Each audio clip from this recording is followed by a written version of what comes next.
national level seminars, conferences, etc., where people have commented about this fact. And we also place a copy of this report on our website, so people also see how from year to year we are making progress, which are the areas where we are really doing well, and so on and so forth. So happy that we are maintaining that tradition, and all of us are present here on this very important day.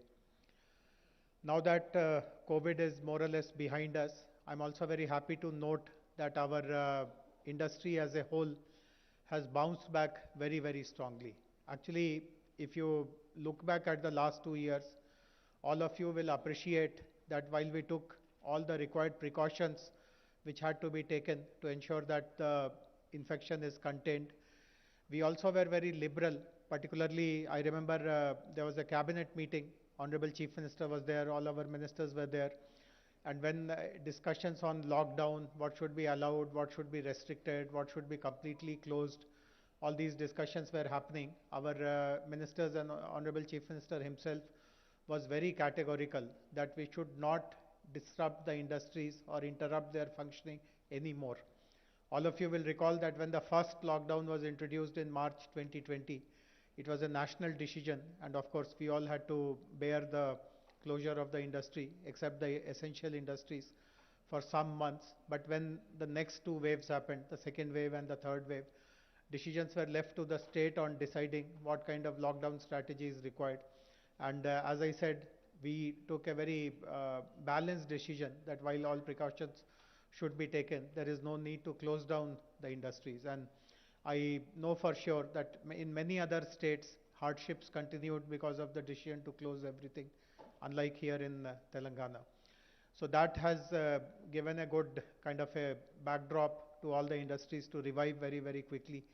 Most of the challenges that we faced during lockdown, like the breakdown of the supply chain systems, also problem of migrant workers, etc., I again am very happy to note that we have been able to overcome all of these problems very soon, very quickly, and everything, all the production, all the productivity is back to normal. And in certain sectors, we are doing even better than what it was in the pre-COVID scenario. So my congratulations to all the industry representatives, also to the senior leaders of the industry for cooperating with the government, for understanding our position, and calibrating their approach accordingly. This year has been particularly successful for us. Many of you would be following our progress on a regular day-to-day basis also. But when we look up the whole year in a consolidated way, this has been amongst all the 8 years, this has been in particularly a very satisfying year. Data and more details will be shared in a few moments from now by Honorable Minister. But we have seen amazing amount of response from the investors community in Telangana. Our policies, our approach, like the TSI pass, self-certification, good quality infrastructure, easy availability of manpower, government support, etc., etc. And we have received several new investments in this year. Another very heartening thing has been that lots of our existing investors have ramped up their production. They have added new lines. They have recruited more people. So growth has come both ways, by our existing investors and also by new investors. We always take immense pride in the fact that in terms of repeat investments, our performance is amongst the best in the country, and that tradition has been maintained this year also. We also, all our institutions under the industries department, there are multiple institutions, as many of us would know. Handloom and textiles department is a separate unit under our larger industries department. Similarly, we have the industrial health clinic, RICH, the research and innovation circle of Hyderabad, the commissioner of industries, commissioner for export promotion, and department of sugar, and all the corporations like TSIIC, TSIDC, the TSTPC, the Leather Promotion Corporation, and so on and so forth. So and within our main industries department, we have the Invest Telangana wing, which again has separate directors looking after different verticals. I'm happy to share that all the components of the industries department have performed very well. Their performance, if you compare amongst the last 8 years, this has been a very productive and a very successful year, as I have been repeatedly mentioning by all the wings. And we hope that this momentum will be built forward. And in the coming year also, the new financial year has already begun. In this year also, many of you would have seen we have made a couple of international trips in this calendar year. We have been to the US a few months ago and very recently to UK and Davos. Already the rich stream of investments have continued. I would like to personally convey my gratitude to Honorable Minister for his leadership of this department. As I said, I speak in lots of these national level seminars, conferences, participate in lots of national meetings, and everywhere people continue to praise us about the very strong sense of responsiveness that our government shows right from Honorable Minister. In fact, I don't know, some of you, if you read the Economic Times yesterday, there was a news item about international investments in the country, and they had mentioned that at least 500 CEOs of IT and industries and the builders community, they will all have minister's personal mobile number with them, and if there is any requirement, Honorable Minister is just one text away, and he instantly responds to all their issues, all their requirements. So this is the reputation that we have built in the country, and while other states are also trying to match up, but we are miles ahead of everyone else when it comes to this proactiveness, responsiveness in being accessible to every member of the industry, whether it is a large investor, whether it is our homegrown investor, whether it is an MSME. We have equal regard and concern for everyone's well-being. So once again, my congratulations to all the stakeholders for making 2021-22 a very productive and useful year for the industries department, and I continue to seek your cooperation and support in the future as well. Warm welcome to all of you once again for this important occasion. Thank you very much. Thank you so much, sir, for the remarks. And now, ladies and gentlemen, we move into a segment where we'll have our industry representatives share valuable inputs with all of us here today. We have with us a corporate leader with over 36 years of multifaceted experience in food, nutraceutical and pharma ingredients processing, international marketing, and value addition of agricultural products. As the CEO of Plant Lipids, he has overseen 500% business growth in 10 years, thereby establishing the company as a leading spice essential oils, oleoresins, nutraceutical products, and natural food color manufacturer exporter in world. He was instrumental in setting up an overseas manufacturing facility in Sri Lanka, an international holding company in UK, and is the managing director of its German subsidiary. In his earlier stint, he worked in different capacities at Nita Gelatin India Limited for 21 years and played a key role in establishing a leadership position in gelatin business in India and 25 other countries. He also provided leadership in the company's foray into the consumer market space. So, ladies and gentlemen, please put your hands together for Ranjit Ramachandran.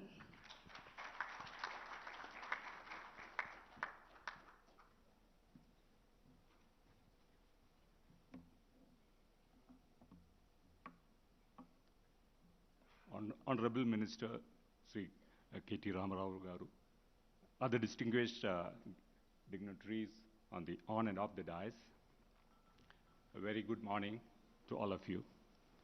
At the outset, let me thank Sri Jayashankaran sir and Mr. Akhil Kumar for having given me an opportunity to address this august gathering. Our journey in Telangana started with in the year 2006 in the Kandukur village of Rangareddy district, where we started way back when our Kerala-based promoters decided to set up a chili extraction facility. When we were considering to substantially scale up our chili operations, I got the opportunity to meet the Honorable Minister KTR Garu in June 2018. Sir, you gave me an and my company the confidence to set up the country's largest chili extraction plant in the state of Telangana. At the first meeting itself, he was good enough to introduce me to Jayesh sir, and it was an amazing experience thereafter, with timely interventions always to ensure that our project did not hit any roadblocks. Let me take this opportunity to take you through our wonderful experience in Telangana.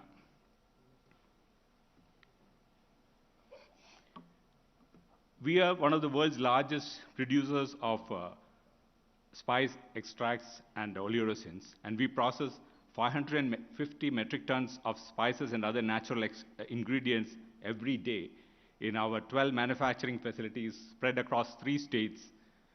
We started off in Kerala, then we came to Telangana, and we also have an operation in the state of Karnataka, and we have a large manufacturing facility in Sri Lanka as well. Our business covers 5 verticals, namely spice extracts, flavors and seasonings, nutraceuticals, fragrance ingredients, and natural food colors, all from natural origin. We are today one of the world's leading players in all these segments, exporting to more than 85 countries.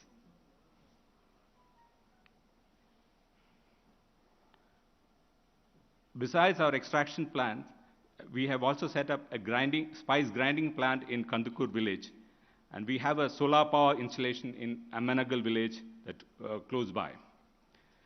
Chili being one of the key agri-products of Telangana, we have started farmer support programs starting from seed propagation to nurseries to farm-level projects, mostly in the districts of Khammam and Mahbubabad.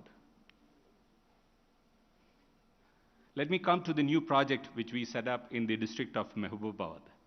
Despite the pandemic, we could complete this project on schedule. The government facilitated the acquisition of land for the project in Mahbubabad district, and we could commission the plant in August 2020 with a total investment of 47 crores. In 2021, we completed the first phase of expansion of the plant with an additional investment of 15 crores, and we are planning the third phase of expansion very shortly. I would like to, the sense of self-satisfaction and pride is that besides setting up the manufacturing facility, we could do something to the society.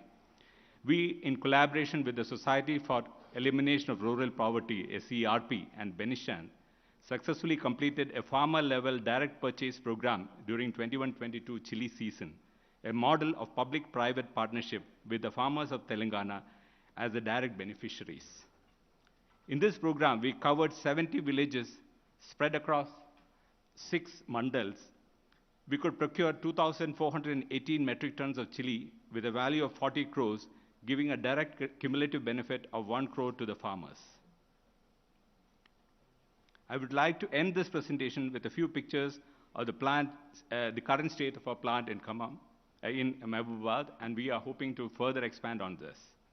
We are extremely happy and satisfied with the support given by the Telangana government in ensuring the successful commissioning of the new plant, and also for facilitating a unique farm-level procurement program under the aegis of the Society for Elimination of Rural Poverty.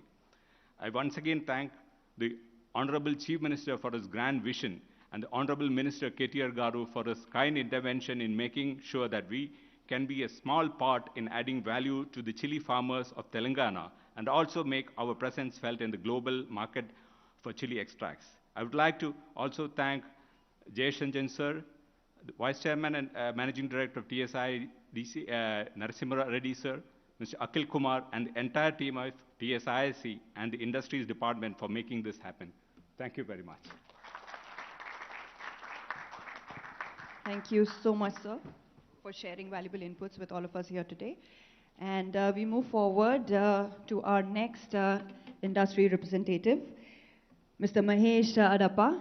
He is a logistics professional with 30+ years of experience in setting up and running container freight stations, inland container depots, and private freight terminals and rail logistics. The journey started with Concur way back in 1991 in Mumbai and has worked in different geographies all over India and is currently in Telangana. He heads the DP World Freight Terminal at Timapur. Over to you, Mr. Mahesh Adappa.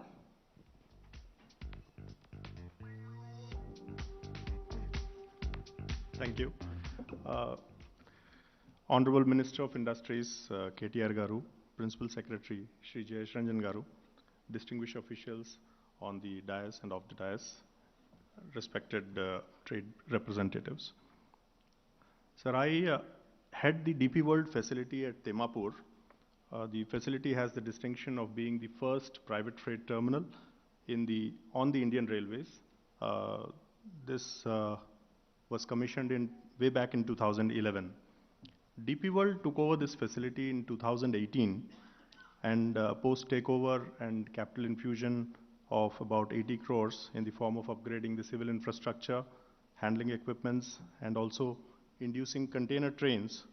Today the facility handles 80 trains per month and serves customers across the geographies like JSW, JSPL, the Telangana State Civil Supplies, the Telangana State Markfed, the fertilizer companies, and also industries which have come up in the hinterland, close hinterland, like Procter & Gamble, Welspun, Pokarna, the paper mills and flour mills in Pargi and Shadnagar, the paper and biscuit manufacturers in Katedan, RRNEWSUPDATES in Electronic City, and many more. The cargo movements within India, the customers use the Indian Railway wagons, and the EXIM piece is done by DP World by introducing 4 dedicated trains which move between the Jawaharlal Nehru Port and Hyderabad. We are very confident with the industrial growth that is taking place in the hinterland that we would introduce another 2 trains by December this year. So the new initiatives that we are working on is basically to build a network for Telangana to link the cargo clusters.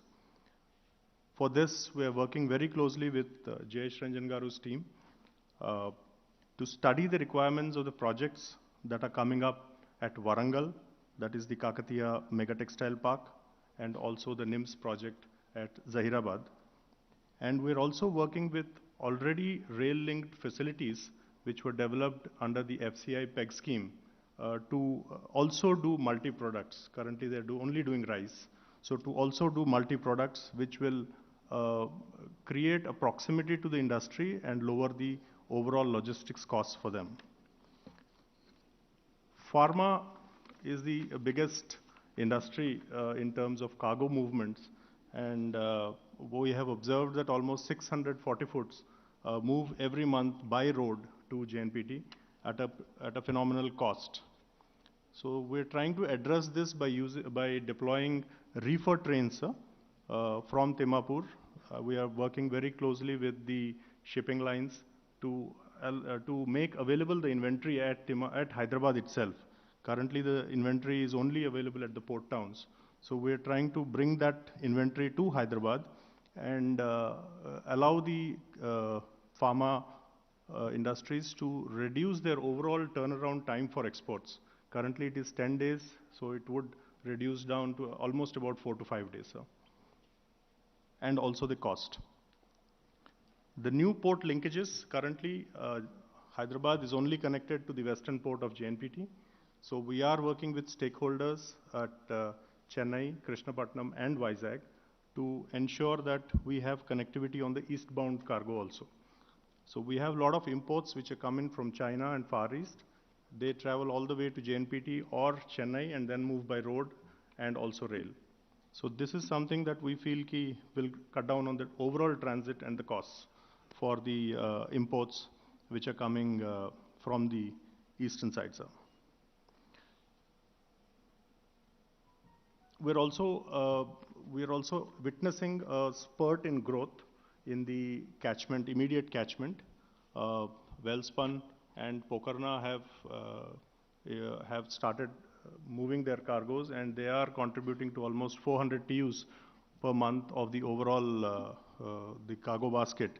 And to ensure that they get a seamless connectivity to the port, we have introduced trains, and we are also re-looking at our own infrastructure and to see where we feel we will fall short in serving these customers and ensuring a seamless movement. And on this, we are working on a discussion paper, which we will bring to Mr. Jayesh Ranjan and his team, and we will seek their support on the way forward, sir.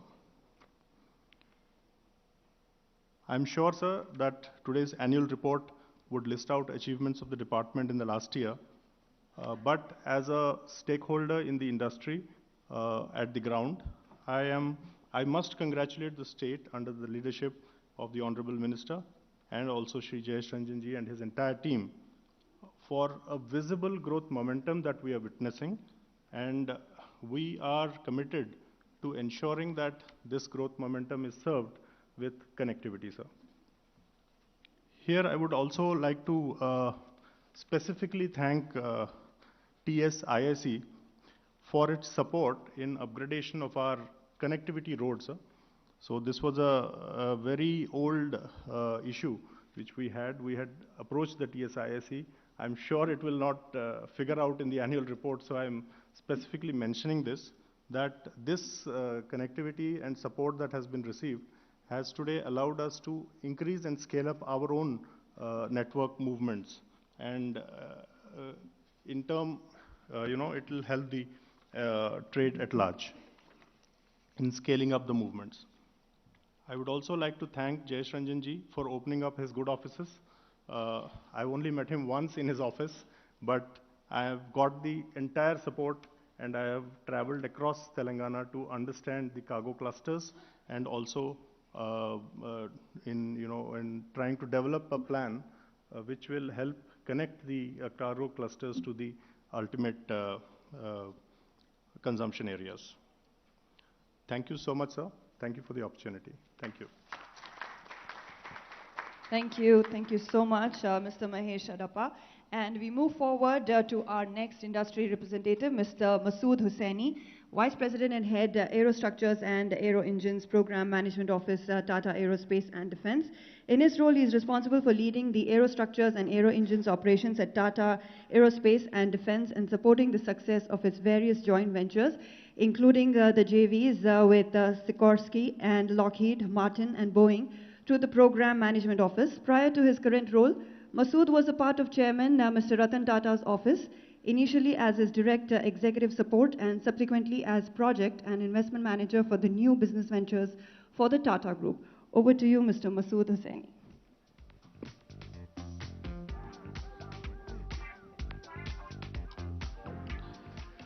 So good morning, Honorable Shri KT Rao Garu, Mr. Jayesh Ranjan, other dignitaries on and off the stage, ladies and gentlemen. It's a great privilege and honor to be here today. Let me just start off by sharing with you a little about our company, because I'm not sure how many of you are aware of what we do. So let me just say that... And how much we do in Hyderabad. How much more we will do in Hyderabad. So let me just start by saying that today, any aircraft that you fly in the world will have a part made in Hyderabad.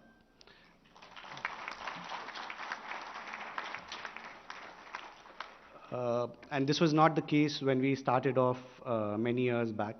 And I think it's important for us to understand why we are doing what we are doing.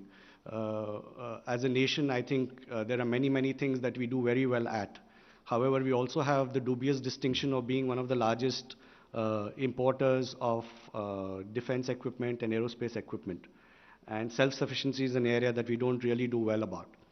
So Mr. Tata originally had the vision of setting up a company that would primarily increase India's self-sufficiency in the area of aerospace and defense. So when we started off the company, we could not make any part of the aircraft or anything. Today, I'm pleased to say that the entire body of the aircraft we make in Hyderabad. Similarly, the engine, which is even more complex. When we started off, we were doing about 1% of the engine. Today, we build up to 40% of the engine in India. Now, these are numbers, but you have to understand the challenge behind each of them. People speak about automotive being complex, a lot of other things, industries being complex. We speak about zero defect, we talk about Six Sigma. Now, in aerospace, there is no margin for error. I think all of us travel in aircrafts. A lot of our family members travel in aircrafts. If you have an error, frankly, you're up in the air, there's not much you can do. So the tolerance for error is zero. When we started off, there was this entire mindset that people in India can't do quality. And they said that, listen, are you sure you will build aircrafts that fly people across the world in India? And we said, yes, we can do it, and we can do it here in Hyderabad.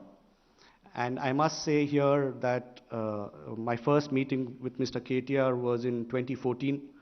And at that point in time, we were just about to come in for many projects. And I said, sir, we are at a point of inflection. And he said, what do you mean? So I said, sir, we have to decide what do we do. And I said, and Mr. Rao said, why do you want to look at any other place other than Hyderabad? And I said, we won't. And I must say, from then on, all our major investments have been in Hyderabad. Mr. Rao has been one of our biggest salesmen, actually. He, at various points in time, has highlighted that the American presidential helicopter is made by us. Yeah. We'll try and do it differently, sir. But so the American presidential helicopter is made by us. I think it's a matter of great pride for us. Many other things. The Apache aircraft is fully built by us, something that was inaugurated by Mr. Rao and Mr. Tata a few years back. Again, global single source. That was work that was being done in Korea that we moved here. We built the Pilatus full aircraft. The G Leap aircraft is what we do. All of this has also happened with a workforce whose average age is 25 years. Now, typically, if you see the aerospace industry, the average age of the employees there is about 45 to 50 years. And I think the reason we've been able to achieve that is because of the phenomenal talent pool that we have in the state of Telangana. We've never been short of talent. We have had people who are fresh from college who come to our training centers. And within a year, they're doing work which is at par or better than the best people in USA, Japan, Korea, China, wherever. So when people say that India can't do quality, we say we don't agree. But I must highlight here the contribution that Mr. K.T. Ramarao and Mr. Jayesh Ranjan have done for the growth of this industry. One of the biggest things was during the COVID, Mr. Jayesh Ranjan mentioned about it. We operate in a global supply chain. So if we stop supplies, the global supply chain stops. In a form, Boeing and Airbus can't deliver their aircrafts. So as Mr. Jayesh Ranjan mentioned, the first wave we didn't have much of an option. But in the second wave, we had not a single day stoppage. We didn't miss a single delivery. There was nothing that the government didn't do to make our job easier, and for that we will be ever grateful to you. It has ensured that more and more jobs have come into India.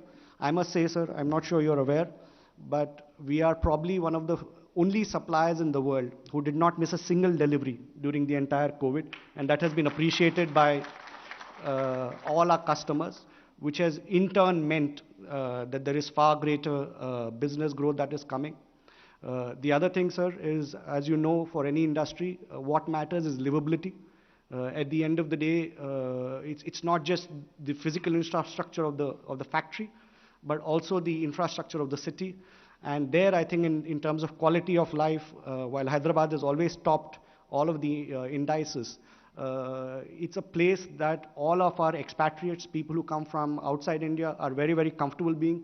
It's a safe city. The infrastructure is fantastic. It's growing more and more.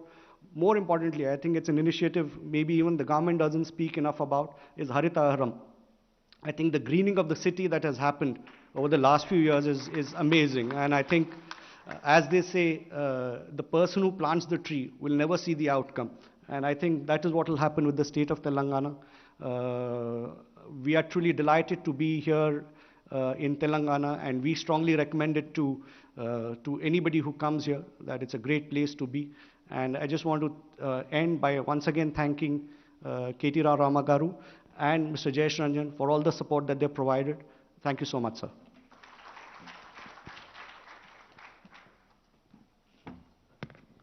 Thank you so much, Mr. Masood Hussaini. And we move forward to our next industry representative, Mr. Mukesh Sablani, yes, he is an accomplished executive with 20 years of domestic and international experience in business development, P&L management, multi-channel product distribution and marketing in startup and growth organizations.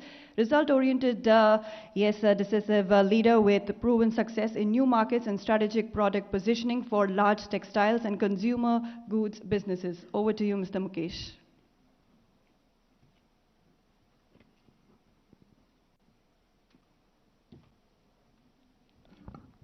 Thank you and good afternoon. Good afternoon to Honorable Minister K.T. Rama Rao, Jayesh Ranjanji,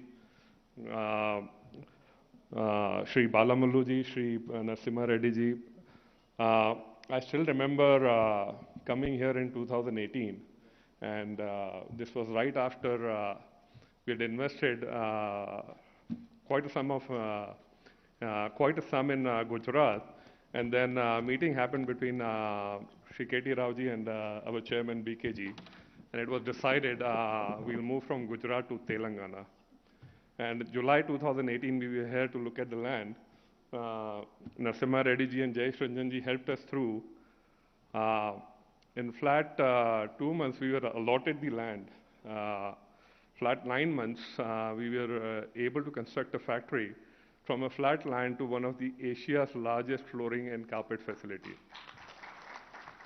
It's a testimony to the state and the governance here with the policies like TTAP, policies like TSI Pass, 14-day approval windows. So we have been a big beneficiary of that, and I thank to the entire state ministry and the governance team here to be able to do what they've done in such a short period of time. I mean, Telangana is only a few years old as a state, and it's already doing wonders when we compare to other states in the country. We have been, it's a speed that we were surprised, and we were pleasantly surprised. While we were able to build a facility in 9 months on a land that had virtually no infrastructure, we were the first industry to come in that industrial park. 7 months, we got the electricity, dedicated line for electricity. 5 months, we got the dedicated water pipeline, and we didn't lose a single day when it comes to commencement of the production in the factory. So thanks for all the efforts, and we are more than confident we'll grow here, and we've done it. We've had additional 500 crores investments in advanced textiles, which also had a record-breaking commencement as a project, and is waiting for Shri K.T. Rama Rao ji to come over and inaugurate the facility. This will be one of the most automated advanced textiles factory in the country, which will ship products not only in India but across the world. So thank you, sir. Thanks for the support that we have been given, and we feel very welcome not only by the ministry, by the machinery here, but very welcome by the people of Hyderabad and people of Telangana. Thank you.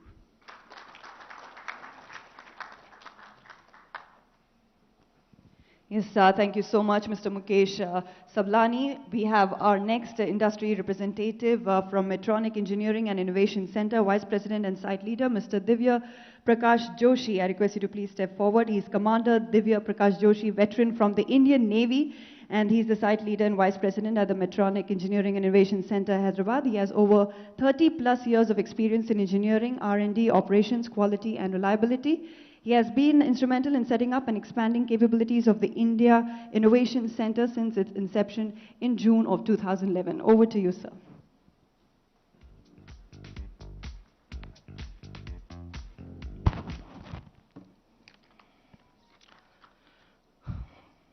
Good morning, Honorable Minister Shri K.T. Rama Rao ji, Honorable Principal Secretary Shri Jayesh Ranjan ji, distinguished guests on the dais, respected dignitaries from the State Department, my fellow industry reps, media personnel, ladies and gentlemen. It is an honor to be part of this August gathering and event, and thank you for the opportunity given to Medtronic to share my views here today. Research and development is critical to Medtronic's growth strategy. R&D is aligned with Medtronic's mission, focused on addressing universal healthcare needs, improving clinical outcomes, expanding global access to care, and optimizing costs and efficiencies across the healthcare continuum. Through these three core strategies: therapy innovation, globalization, and economic value.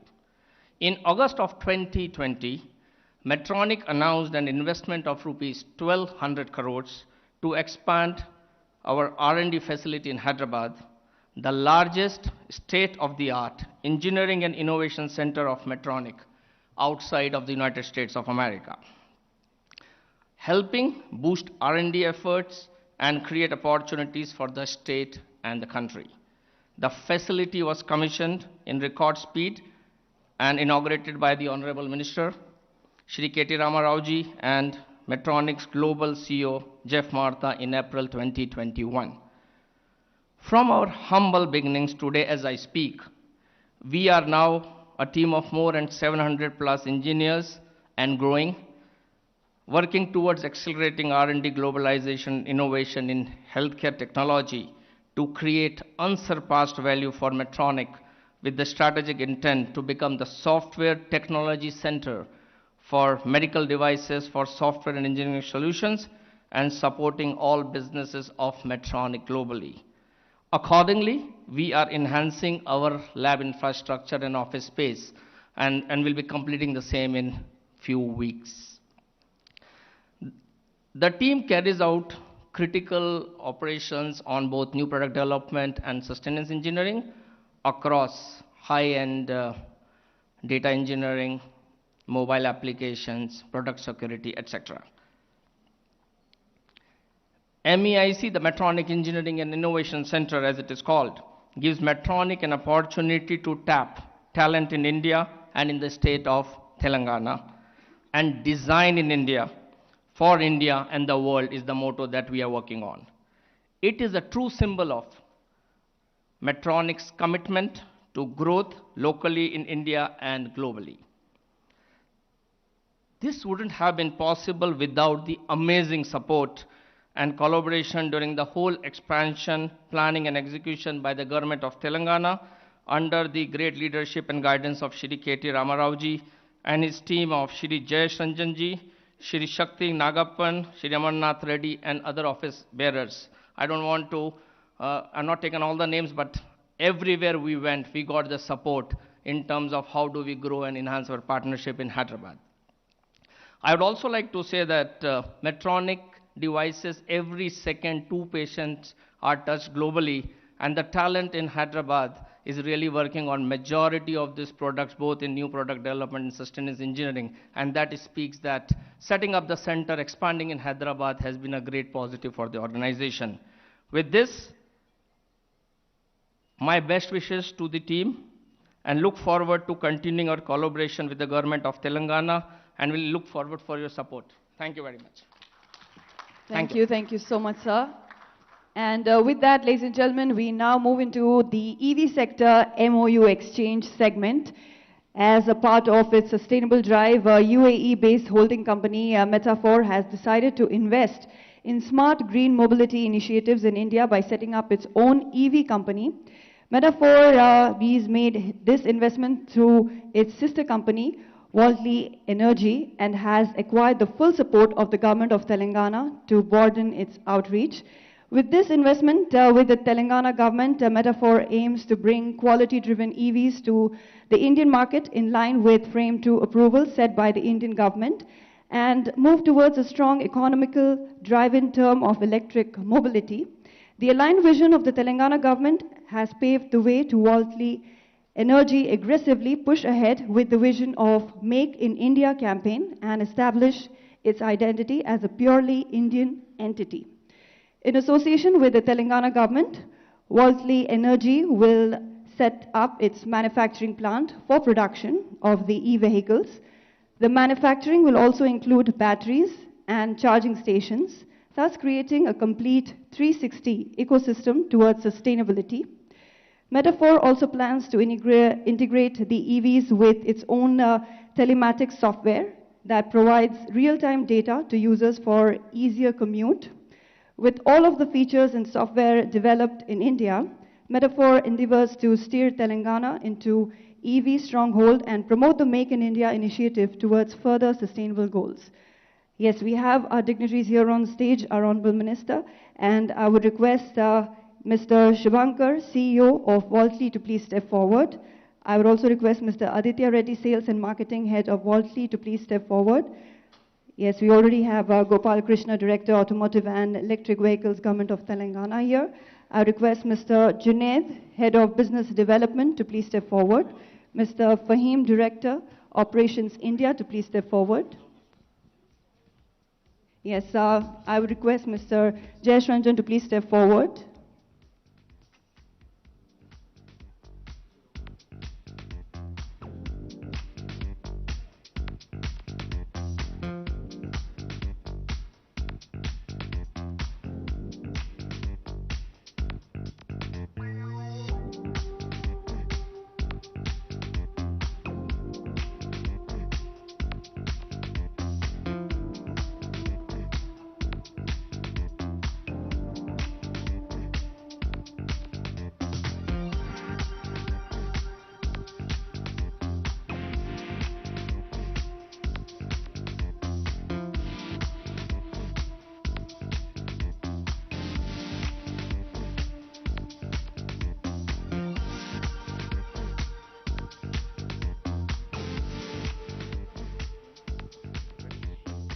Yes, we have the food processing sector up next.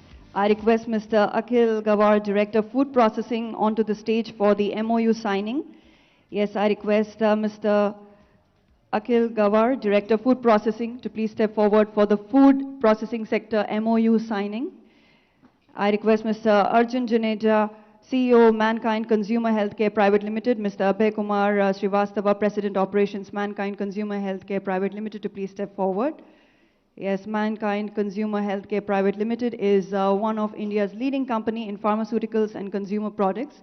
Mankind also has a flourishing pet care business, for which Mankind has chosen Telangana to set up their manufacturing facility. Mankind will invest rupees 159 crores to establish a world-class pet food manufacturing plant. This plant will augment the agri-food ecosystem of the state, as it will utilize agricultural cereals such as rice and maize. Further, it will also utilize meat and fish waste, lending support to the growing meat and fishery sector in the state.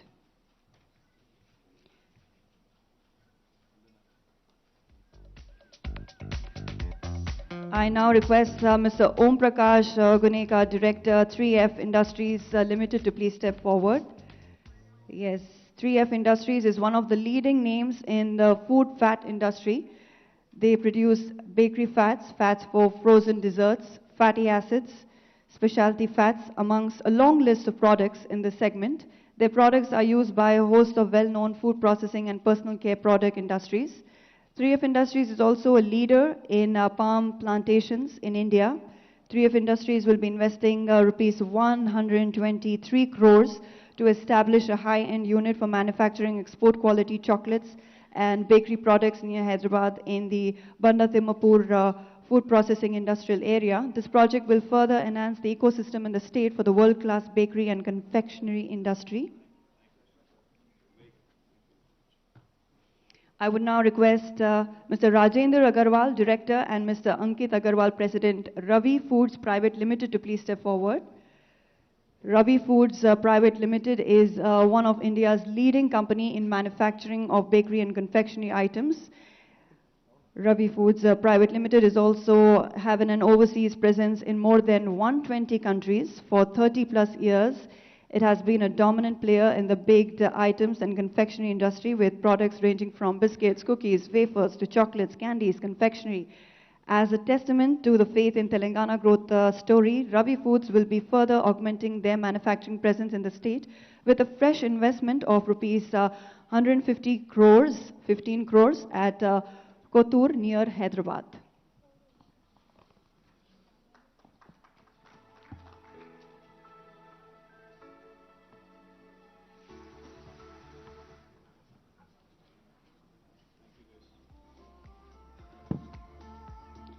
Thank you so much. And I request our dignitaries to please be seated. Yes, we have our industry associations representatives who will be sharing their valuable inputs about their industry with us here today. So I request Mr. C. Shekhar Reddy to please step forward. He's a civil engineer with 3 decades of his journey in real estate and most of all in policy making for the sector at both state and national level. With having a vision of a better infrastructural environment for the country, has worked towards sector reforms, environmental and customer issues, and social responsibility initiatives to bring about a change and accomplish this vision of a better India. He's been instrumental in raising the reputation and strengthening the stature of builders fraternity in Andhra Pradesh, Telangana, and India. And he's been instrumental in the formation of Confederation of Real Estate Developers Association of India and has served as the founder, vice president for 14 years before becoming the national president. So over to you, Mr. C. Shekhar Reddy. Thank you, Madam. Sri KTR Garu, Honorable Minister for IT and Communications, Industries and Commerce and Municipal Administration, Government of Telangana, Sri Jayesh Ranjan Garu, IAS, Principal Secretary, Industries and Commerce, IT and Communications, Government of Telangana, Sri D. Krishna Bhaskar Garu, IAS, Commissioner, Department of Industries and Commerce, Government of Telangana, Sri E.V. Narasimha Reddy Garu, Vice Chairman and MD, TSIIC, and all the dignitaries on the dais, off the dais, and friends from media, good morning to you all. On behalf of the CAA, on my personal behalf, I sincerely thank Industry Department for this opportunity to be part of this event of celebrations, I can say. These are celebrations we are doing here of the performance, industry performance for the last year.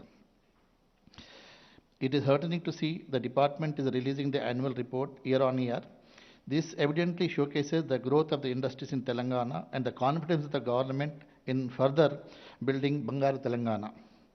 I take this opportunity to appreciate the government of Telangana for their proactive leadership, because of which industries had fared well and functioned well in the state during the COVID in comparison to several other states in India. The leadership in the state government is quite visionary and had driven one of the youngest states of the country to more progressive and dynamic states in the country.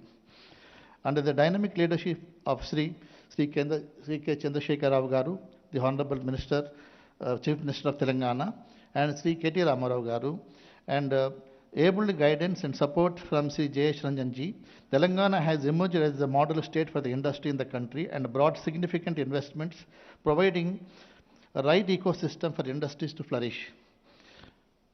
They both are always easily accessible and to address any issues pertaining to the industry. Therefore, our state is able to register tremendous growth in attracting new investments. Telangana is consistently ranked as one of the top states in India on the ease of doing business. We are all witnessing that the department is taking all the necessary steps to take Telangana the best investment destination in India and across the world.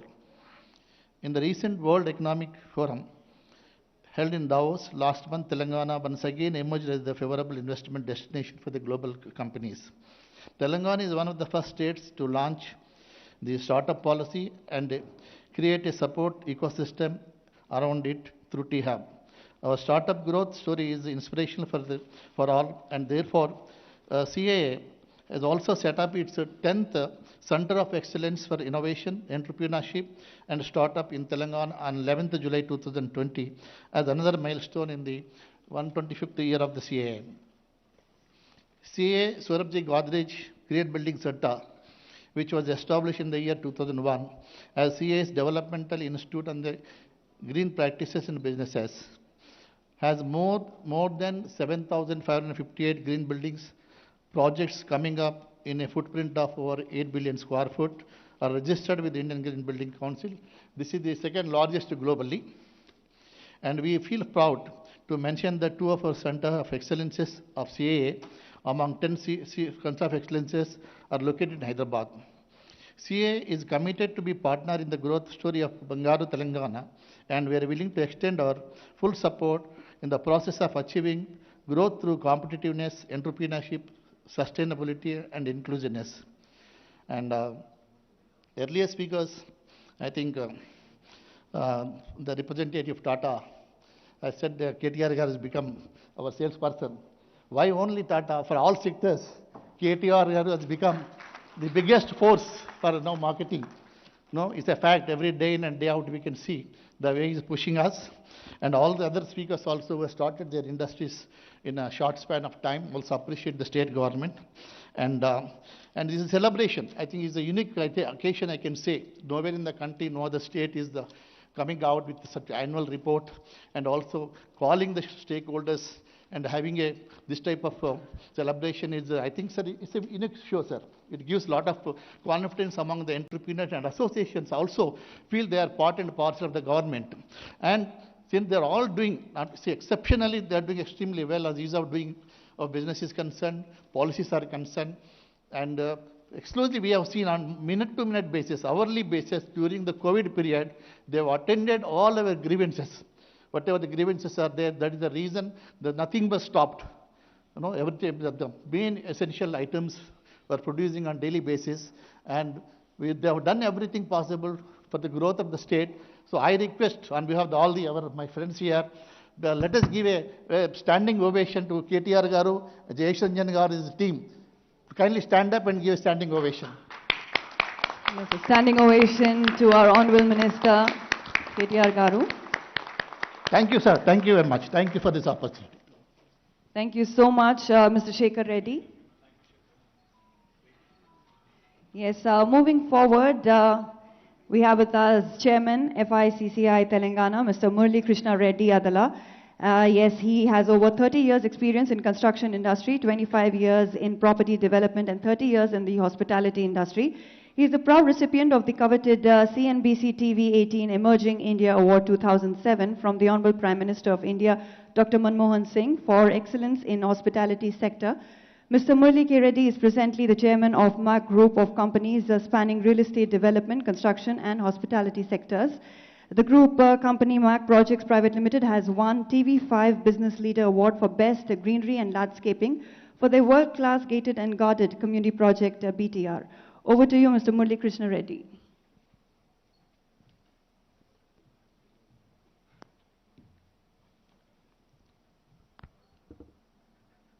Thank you.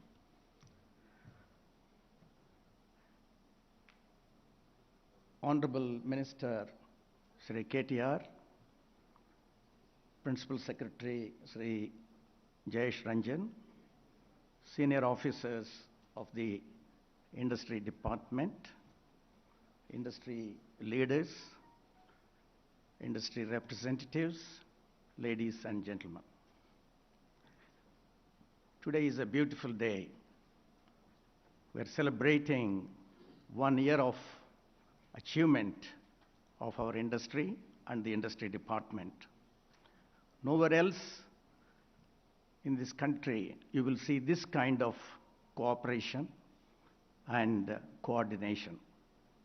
As the chairman of FICCI, I know how responsive the industry secretary and the minister are to the needs of industry and the problems of the industry. As Shekhar has just now said, today is a celebration day. We'll put off criticism for another day.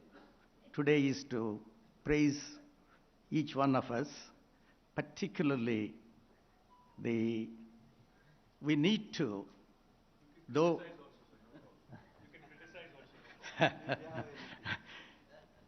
In a democracy, criticism is always there, and our Honorable Minister is so capable and competent to answer every criticism. And we are proud of you, sir. The vision and the pragmatism of our Honorable Chief Minister is the reason for the industrial and other growth of our state, including the per capita income. I would like to thank Sri KTR for making this state a star state. Telangana today is a star state, and both in the international arena and on the national stage. Shri KTR, our industry minister, is literally the ambassador of the state and built so much value for our state. He has aptly called the state startup state on the national TV, and the whole world caught up that word. A startup state is a state with vision, the dynamism, optimism, and willing to take the risks, willing to solve the problems, and look for the future with a lot of optimism. That's what he meant when he said startup state. And within a matter of 8 years, this startup's valuation has multiplied in front of our eyes. And for this, the vision of our Honorable Chief Minister and the leadership of our Minister, Sri KTR, are solely responsible. And of course, the industry department is led by able people, and they're all working assiduously to promote our state to be a star state and to fulfill the dream of all of us. What is great about this star state? Telangana is a state which gives primacy to inclusive growth. State, even before the present government came into power, I had the privilege and honor of interacting with our Chief Minister. He used to say, we have to take care of the common man while taking care of the industry and agriculture. That's important. If the small man is neglected and only industry is catered to, that is not inclusive growth. We have to praise our state, our leaders, for this inclusive growth. Primacy for agriculture. There is no industry without agriculture. That is what is recognized by our Chief Minister and our Honorable Minister. Because no other state has this kind of primacy for agriculture. Water is given, electricity is given, and financial support is given, and farmers are encouraged by strong marketing. Then we have become a great investment destination in the last 8 years. Some of you, if you look at Hyderabad, the transformation that has taken place, and we have become so industry friendly, and in the words of Minister himself when he addressed Davos conference and also the national TV, that we have become a favorite destination for big international companies. Big international companies don't come by just our words. They respect our actions. Our minister and our secretary have done that. We are proud of them. And ease of doing business, we are on the top. Constantly, the department is interacting with the industry associations and eliminating one by one. It's not easy overnight to remove all the bureaucratic hurdles, but every effort is being made to make Telangana a great destination. And another important thing we are forgetting is the policing in this state. Policing brings economic growth. That is my strong belief. If there is no stability and policing, there won't be investments. And I thank the Chief Minister and our Minister for their vision, and also our Director General of Police and the other police leaders for creating that kind of stable law and order situation in this state, which is facilitating investment. We are one of the most peaceful states. There will be problems. Any human society will have problems. But how they are being solved is the issue. And technology in the police department is the vision of our Chief Minister. Though he is not a technology expert, he has seen all this through his pragmatism. And his right hand, our KTR, has been working. Though he is minister for this, he is also contributing to all these things. and focus on infrastructure. Our industry minister, being urban development minister, has been monitoring every infrastructure project because I'm in the construction industry. I know he makes calls to the contractors directly and follows up with them, persuades them, saying that you must complete in the interest of the state. If you have payment problems, I'll solve it. Which minister will do that? He is doing it. I praise him for that. Then one more thing is, there is optimism all round in Telangana. We are optimistic in the real estate, we are optimistic in the hospitality industry, we are optimistic in the pharma sector, we are optimistic in most of the sectors, and people are optimistic. That's a good sign. People are not depressed here. People are very forward-looking and willing to invest, willing to get a job, willing to live here. It is one of the cheapest cities in the world. And in this context, I would also like to say that it is I'm not saying everything is hunky-dory in our Hyderabad or Warangal or Karimnagar, but great efforts have been made. And the Haritaharam greenery is doing wonders for our beauty of our city. There's a lot more to be done. It is all work in progress. We all know, being industrialists, nothing gets done overnight.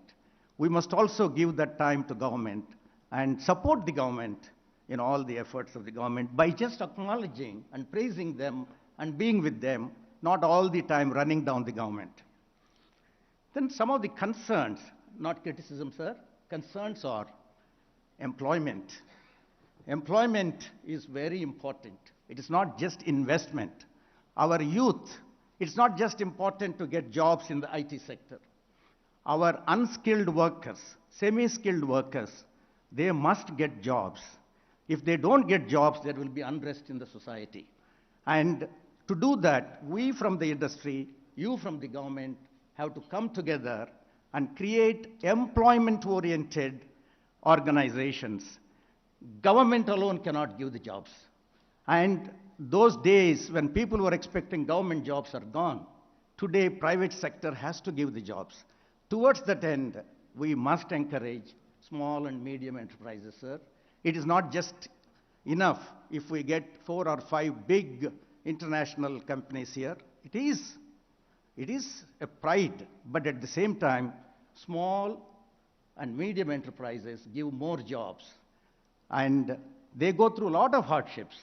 We need to recognize their hardships and at least make payments to them on time. Payments is their biggest problem.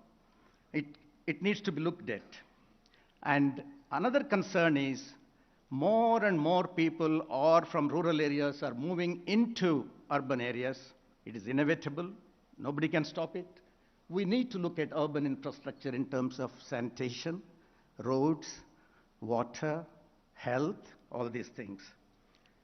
SMEs to be nurtured continuously for creating employment.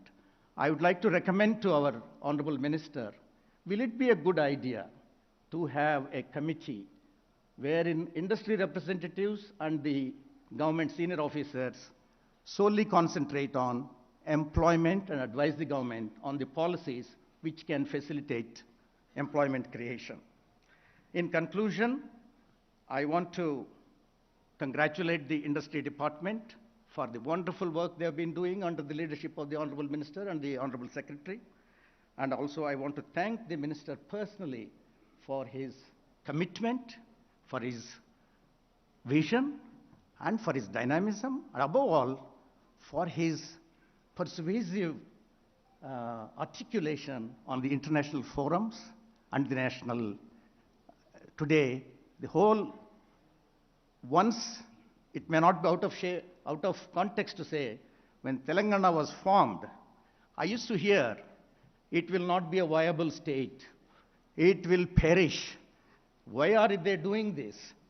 They are going towards the doom. No, this is one of the finest states today. Thanks to our Chief Minister, thanks to our Minister, thanks to our officers in the departments, various departments, not just one department. We are a star state. We're grateful to you, sir, for creating the star. And you are a star minister in the whole country. And you have even charmed the international scene by your articulation, by your commitment, and by your grip on the figures. You never just talked to the people off your hat. You quoted figures, and they're all there for all of us to see.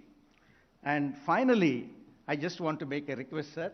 Though it is not my remit as the FICCI chairman, we are constantly endeavoring to build entrepreneurship.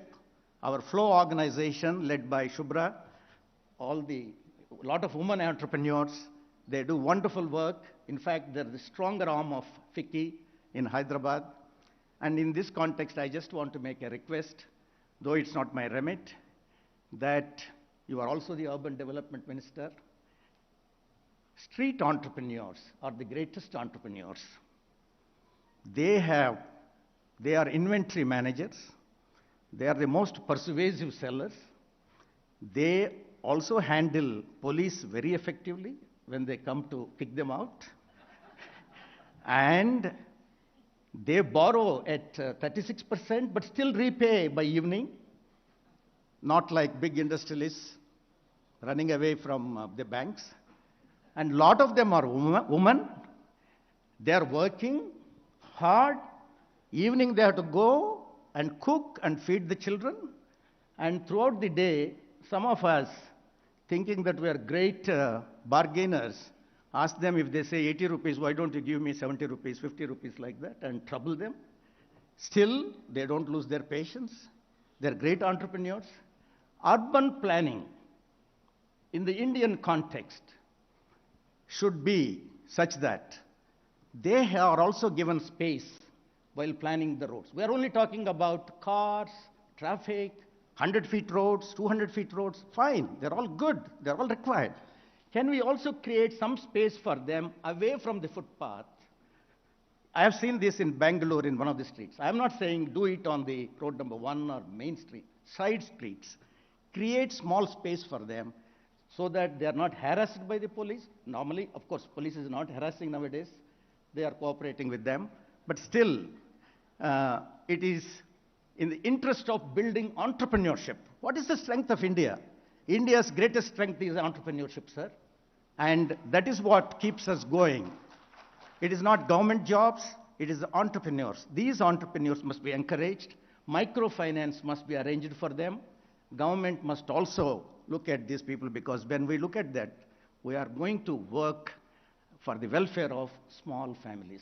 And that is the vision of this government. I know that when I interact with you and interact with the Honorable Chief Minister, always you are concerned about the small man and small woman. So please do that, sir. And that is my request.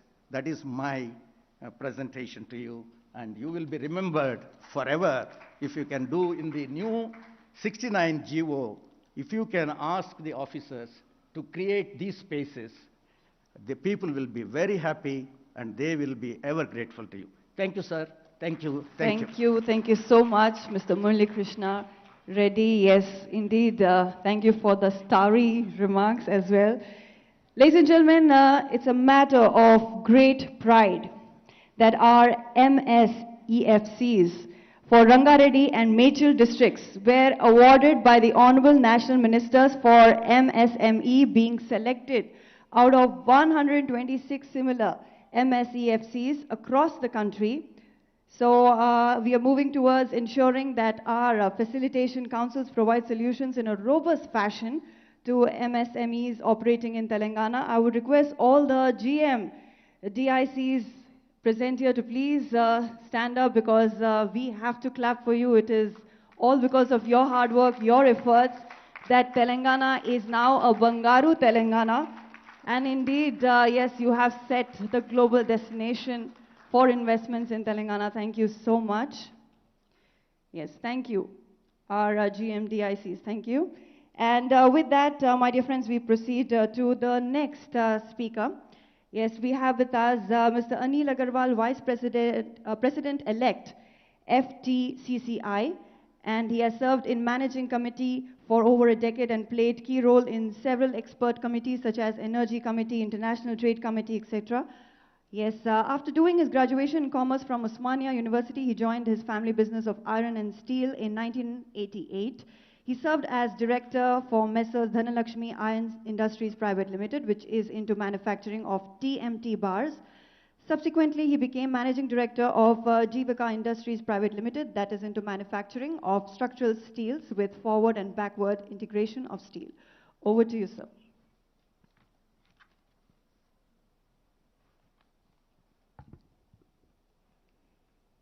Thank you. Sri KT Ramaraoji, Honorable Minister, Industries. Sri Jayesh Ranjanji, Principal Secretary, Industries and Commerce. My counterparts of other industry associations, all the dignitaries on and off the dais. Thank you for giving me an opportunity to address the August gathering on the occasion of release of annual report of Industries and Commerce Department for the year 2021-22. Sir, we at Federation are extremely happy to note that Telangana state is consistently recording double-digit growth rate except for pandemic period and has become one of the attractive destination for global investors. Your recent visits to US, UK and Davos were testimony to this, and we congratulate Honorable Minister, Principal Secretary and the whole team for making stupendous efforts and bringing huge investments into various sectors. While government is actively promoting investments into the state, we from Federation are doing our bit to promote trade by organizing various bilateral trade meets and engaging with consul generals of various countries. We are also imparting the skills required by conducting extreme courses to encourage entrepreneurs explore new avenues. Sir, when I'm asked to address here, I was curious to see district-wise domestic product contribution to GSDP. Gross district domestic product, the three districts, Hyderabad, Rangareddy, and Medchal, Malkajgiri are contributing about 48% of GSDP. And if I add 4 more districts, Nalgonda, Nizamabad, Sangareddy and Khammam, the total contribution is coming to around 60%. Sir, if you can tap the growth potential of remaining districts in the state, I am sure Telangana will progress at a much faster pace. We at Federation are also making efforts to align with district level chambers and conduct activities to understand the needs and facilities required and bring it to the notice of the government. I am happy to inform that we recently had interactions with Khammam and Nizamabad district chambers and organizing few entrepreneurship development programs and skill programs. Sir, as Federation of Chambers, we'd like to convene a meeting of all district chambers and request you, sir, to preside over the meeting. This will instill lot of confidence among the entrepreneurs. The government is with them and motivates them. Sir, before I conclude, I must share with you my recent experience with Consul General of Canada, Mr. Ben. We had an interactive meeting on 1st June at Federation, and after the meeting, he informed me that he had breakfast meeting with US Consul General Mr. Joel Reifman on that day. During the meeting, he informed his Canadian counterpart that US is betting heavily on Telangana, and if Canada don't act now, they will be missing the bus. That is the global image of our state, Telangana state, which has got skilled talent, robust infrastructure, ease of doing businesses, and highly efficient and responsible government administration led by our respected CM, Sri K. Chandrasekhar Rao ji. Thank you for giving me an opportunity. Thank you. Thank you. Thank you so much, sir, for talking to us. Ladies and gentlemen, up next is Padma Shri Ravi Kumar Nara. He was bestowed with the 4th highest civilian award Padma Shri in the year 2014 by Government of India in recognition for his contribution to the growth of Indian industry. He is the first Dalit entrepreneur to be awarded Padma Shri from Southern India. And yes, he was born on September 1, 1963 to slum dweller parents in Hyderabad. And through his vast networking and leadership skills, Ravi in short time overtook his peers and subsequently formed Greater Hyderabad Builders Federation. He is director of Messrs. Apna Door Step Services Private Limited and Messrs. Smart Green Infra and Logistics Management India Private Limited. Also managing partner in Messrs. Aditya Communications. Mr. Ravi is spearheading his group of companies providing direct employment to 500 individuals. Making a way ahead, Mr. Ravi also took part of social activism, and Mr. Ravi is a member of the National Task Force on Affirmative Action Committee of Confederation of Indian Industry, and he is National President, DICCI, that is Dalit Indian Chamber of Commerce and Industry. Mr. Ravi, in association with CII, organized vendor development meets, imparted skill enhancement and professional trainings to enhance professional competencies among the existing SC, STs entrepreneurs, and also conducted entrepreneurship development programs for aspiring entrepreneurs. Over to you, sir. Thank you, madam.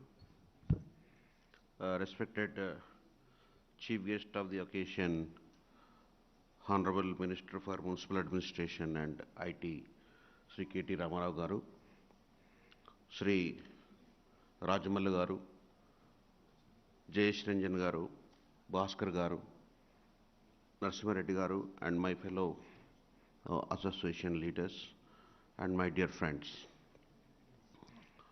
I represent an organization called DICCI, that is Dalit Indian Chamber of Commerce and Industry. We have established in the year 2005, and our founder chairman is Mr. Milind Kamble, hails from Pune. And we could able to spread across the country. Now we have a chapters throughout the country. Around 32 chapters we are running, and we have a member strength of 10,000. It's a great occasion for us to interact in this occasion of submitting the annual report. So, because of the efforts of Honorable Minister KT Ramarao ji, the image of the Telangana industrialist across the country and the world has increased. So he has built a very great brand for all our business people, for all our industrialists. Because being a national president, I keep moving across the country, and I will be meeting many people, many ministers and all. So whenever we say I am coming from Telangana, then they are very curious about knowing what is happening in Telangana. So how Mr. KTR is doing, how KCR is doing, like that lot of enquiries, they keep my problem aside and they spend more time in knowing what is happening in Telangana. So that is the kind of the brand image created by the team led by Honorable Minister. Another thing, if we can see, before formation of Telangana, the SME sector was suffering with a lot of problems, especially in the power sector. So there are occasions where we have done dharnas in Indira Park with the entrepreneurs. So those days, if the power is there, there is a news. Now, now the power goes, it's a news.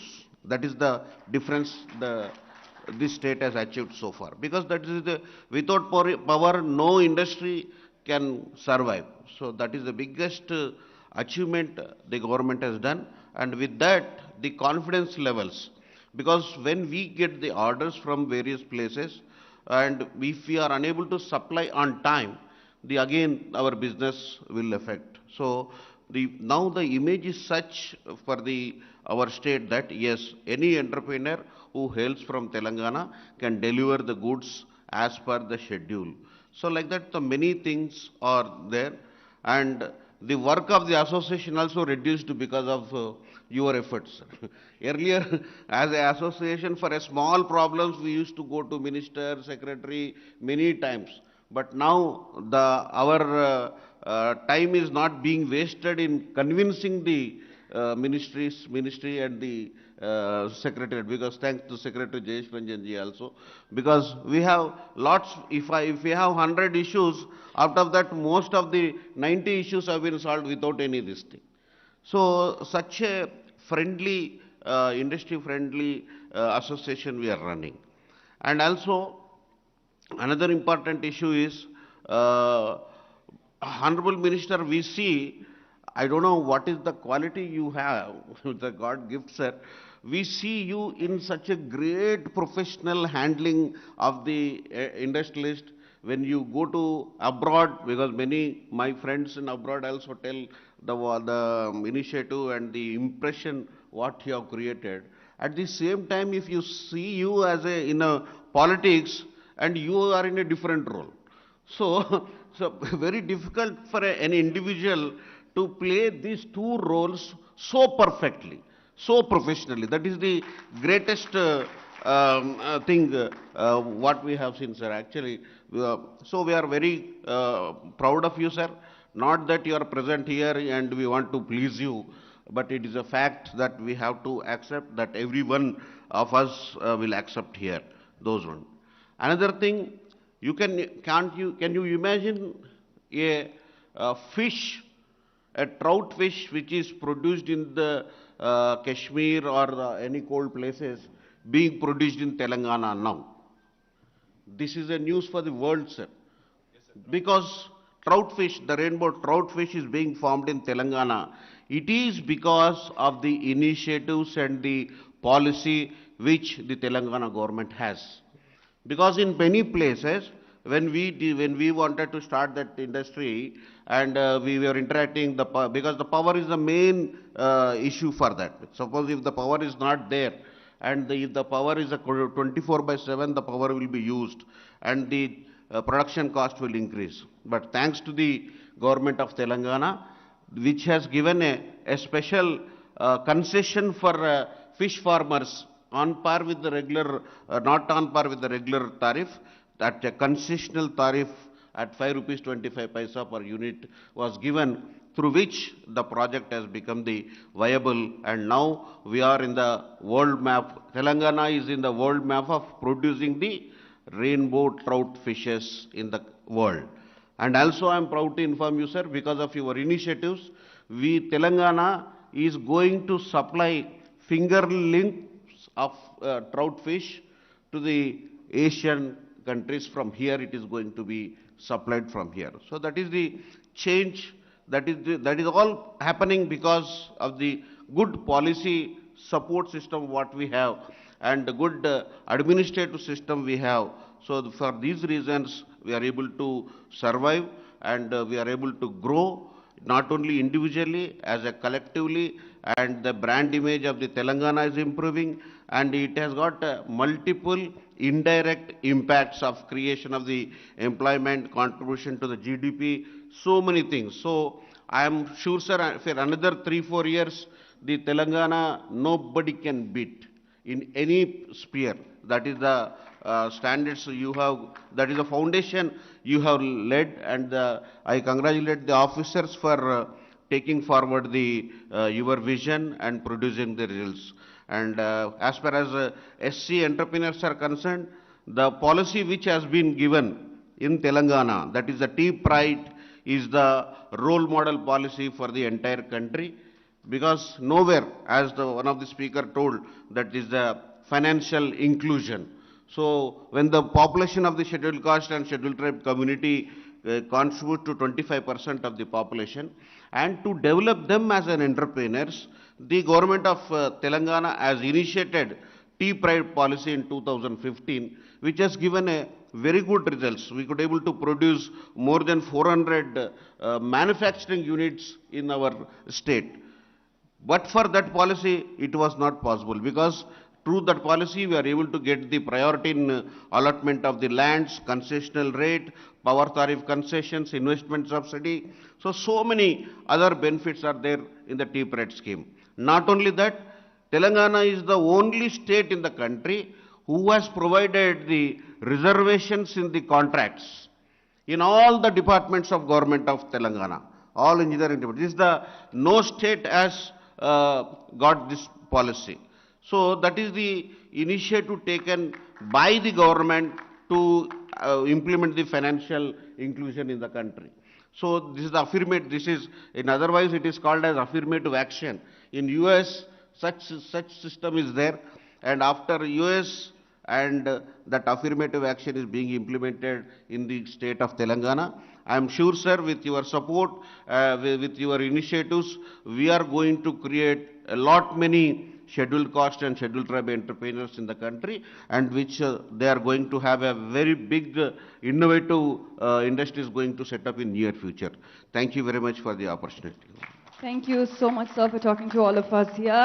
I would now request Mr. Kondaviti Sudhir Reddy, President, Telangana Industrialists Federation.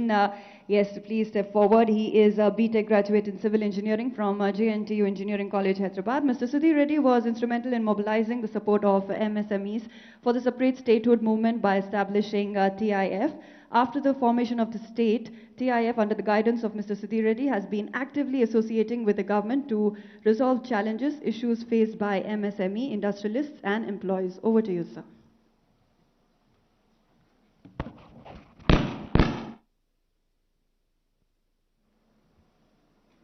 ఈరోజు తెలంగాణ పారిశ్రామిక ప్రగతి నివేదికను సమర్పించడానికి ఏర్పాటు చేసినటువంటి ఈ మీటింగ్కు ముఖ్య అతిథిగా విచ్చేసినటువంటి Shri KT Ramarao గారు, honourable minister for industries and IT, అట్లాగే మా చైర్మన్ గారు శ్రీ గ్యాదరి బాలమల్లు గారు, చైర్మన్ టీఎస్ఐఏసి, అమరవాది లక్ష్మీనారాయణ గారు, టీఎస్ఐడిసి చైర్మన్, మరియు principal secretary industries Jayesh Ranjan గారు, అట్లాగే శేఖర్ రెడ్డి గారు, ఇండస్ట్రీస్ అసోసియేషన్ నుంచి వచ్చినటువంటి ముఖ్య నాయకులు శేఖర్ రెడ్డి గారు, మురళీకృష్ణారెడ్డి గారు, అనిల్ గారు, అట్లాగే డిక్కీ రవికుమార్ గారు, మరియు TSIC MD and vice chairman Shri Venkata Narasimha Reddy గారు, మరియు వేదిక నుంచి కింద ఉన్నటువంటి మా పారిశ్రామికవేత్తలు, కో ఇండస్ట్రియల్ అసోసియేషన్స్ యొక్క నాయకులు, వివిధ ప్రాంతాల నుంచి వచ్చినటువంటి పారిశ్రామికవేత్తలందరికీ కూడా అభినందనలు తెలియజేస్తున్నాను. ఈ సందర్భంగా ముఖ్యంగా ఈరోజు ఈ ఆనవాయితీని మొదట స్టార్ట్ చేసినప్పుడు అందరూ కూడా అర్థం కాలేదు. బట్ గత 4 సంవత్సరాల నుంచి కంటిన్యూస్గా ఈ ప్రగతి నివేదిక, పారిశ్రామిక ప్రగతి నివేదికలకు సంబంధించినటువంటి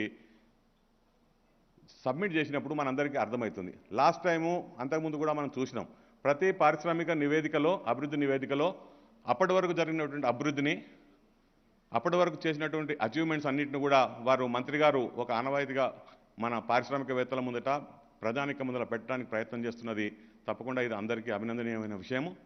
దీంతో పాటు ఈరోజు తెలంగాణలో రాష్ట్రం ఏర్పడినప్పుడు ముఖ్యంగా ఎంఎస్ఎంఈ పరిశ్రమలు, ముఖ్యంగా నేను ఎంఎస్ఎంఈ సెక్టర్ను రిప్రజెంట్ చేస్తున్నటువంటి వ్యక్తిని.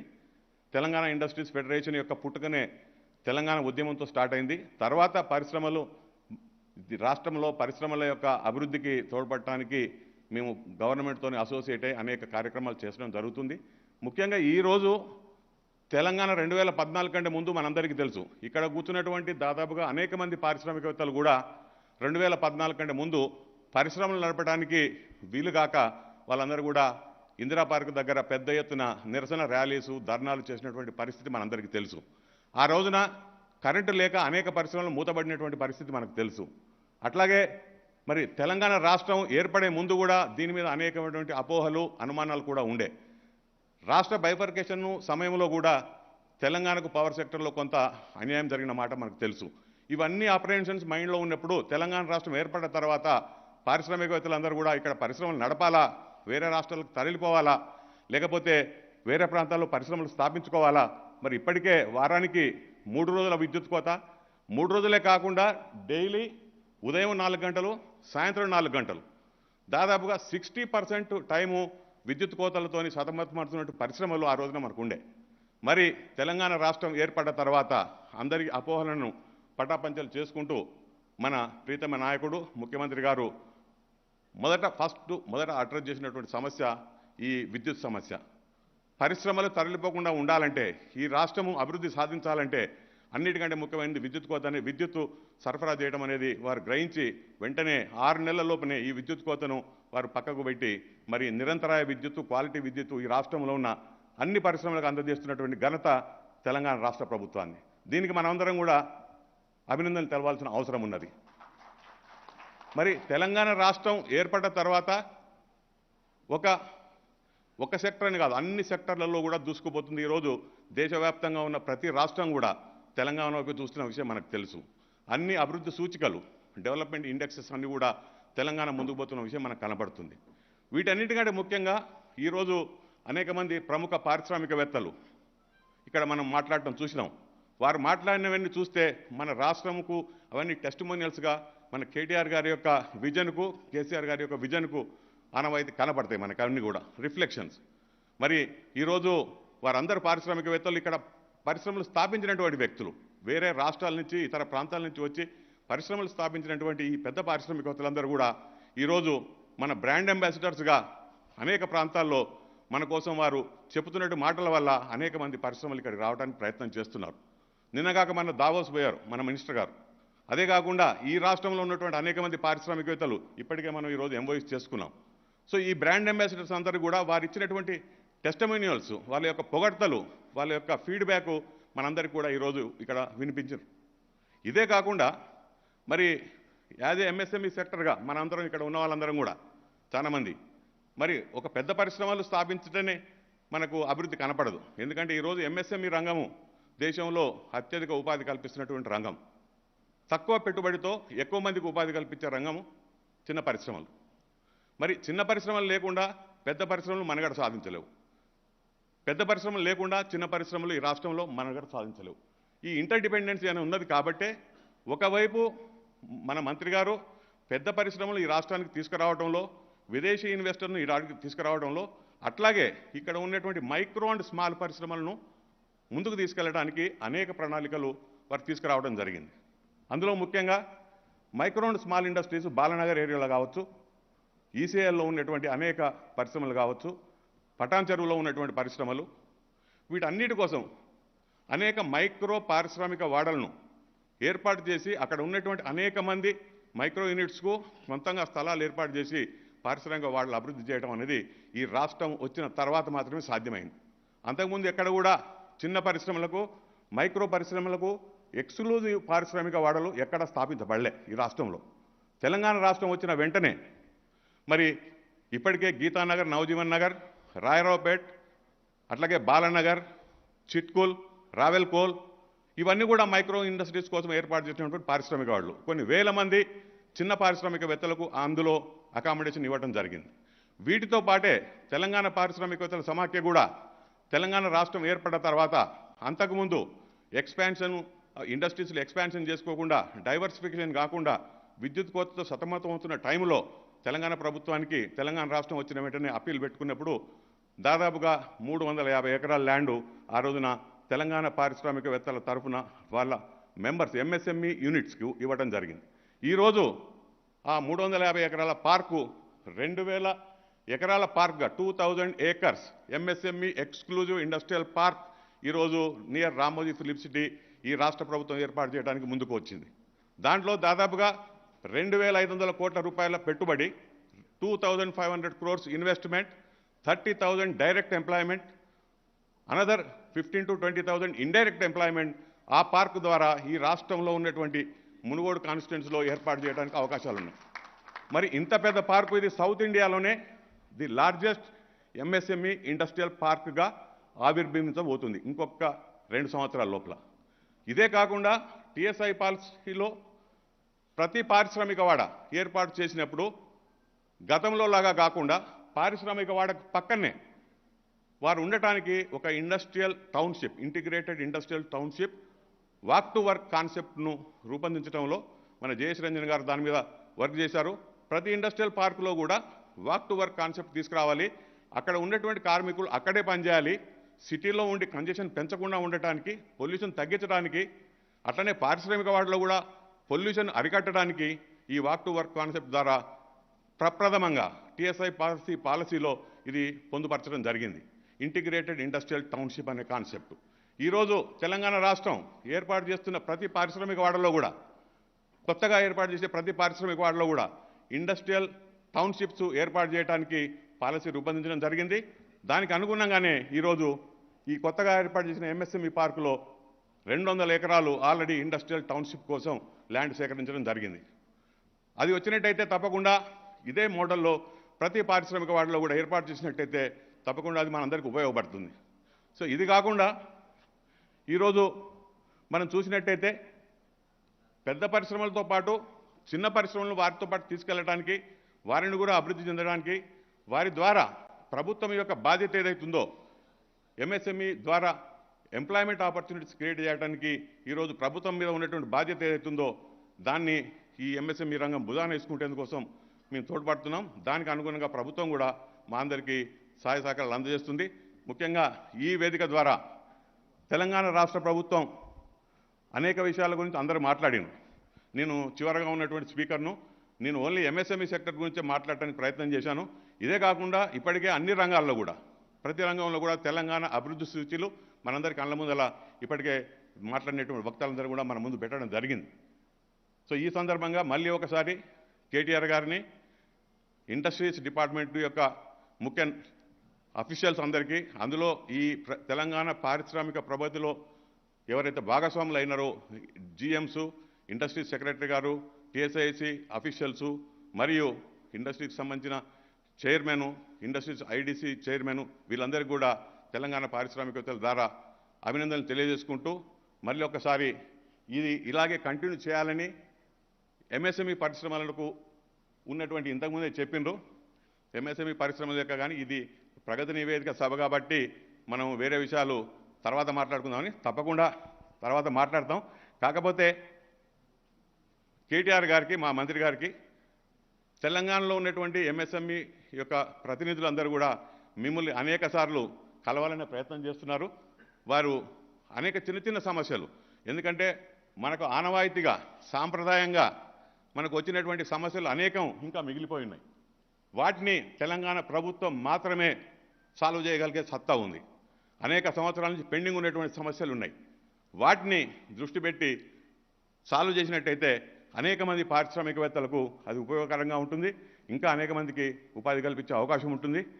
కాబట్టి ఈ అవకాశం ఇచ్చినటువంటి డిపార్ట్మెంట్కు మరి ఒకసారి ధన్యవాదాలు తెలుపుకుంటూ జై Telangana.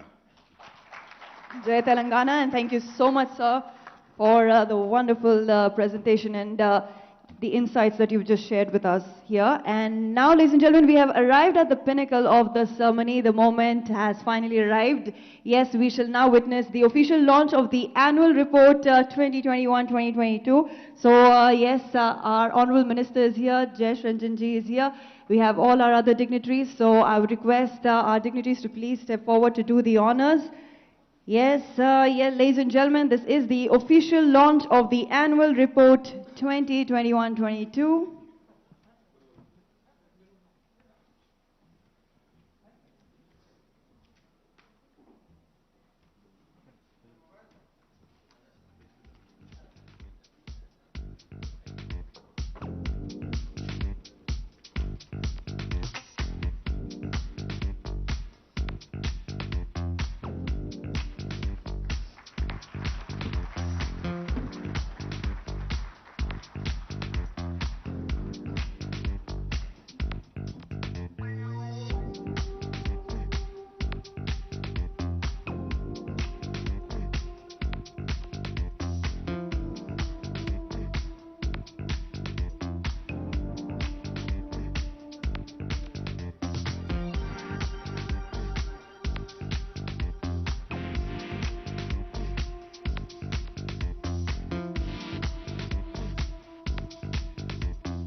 And yes, ladies and gentlemen, once again the moment has arrived where our Honorable Minister will be talking to all of us. So please put your hands together in welcoming Honorable Minister for Municipal Administration and Urban Development and IT and Commerce, Government of Telangana, Shri KTR Garu. Thank you. I know it's been late, so I won't try and take up too much of your time. I know I'm also standing between you and your lunch, so. అందరికీ నమస్కారం.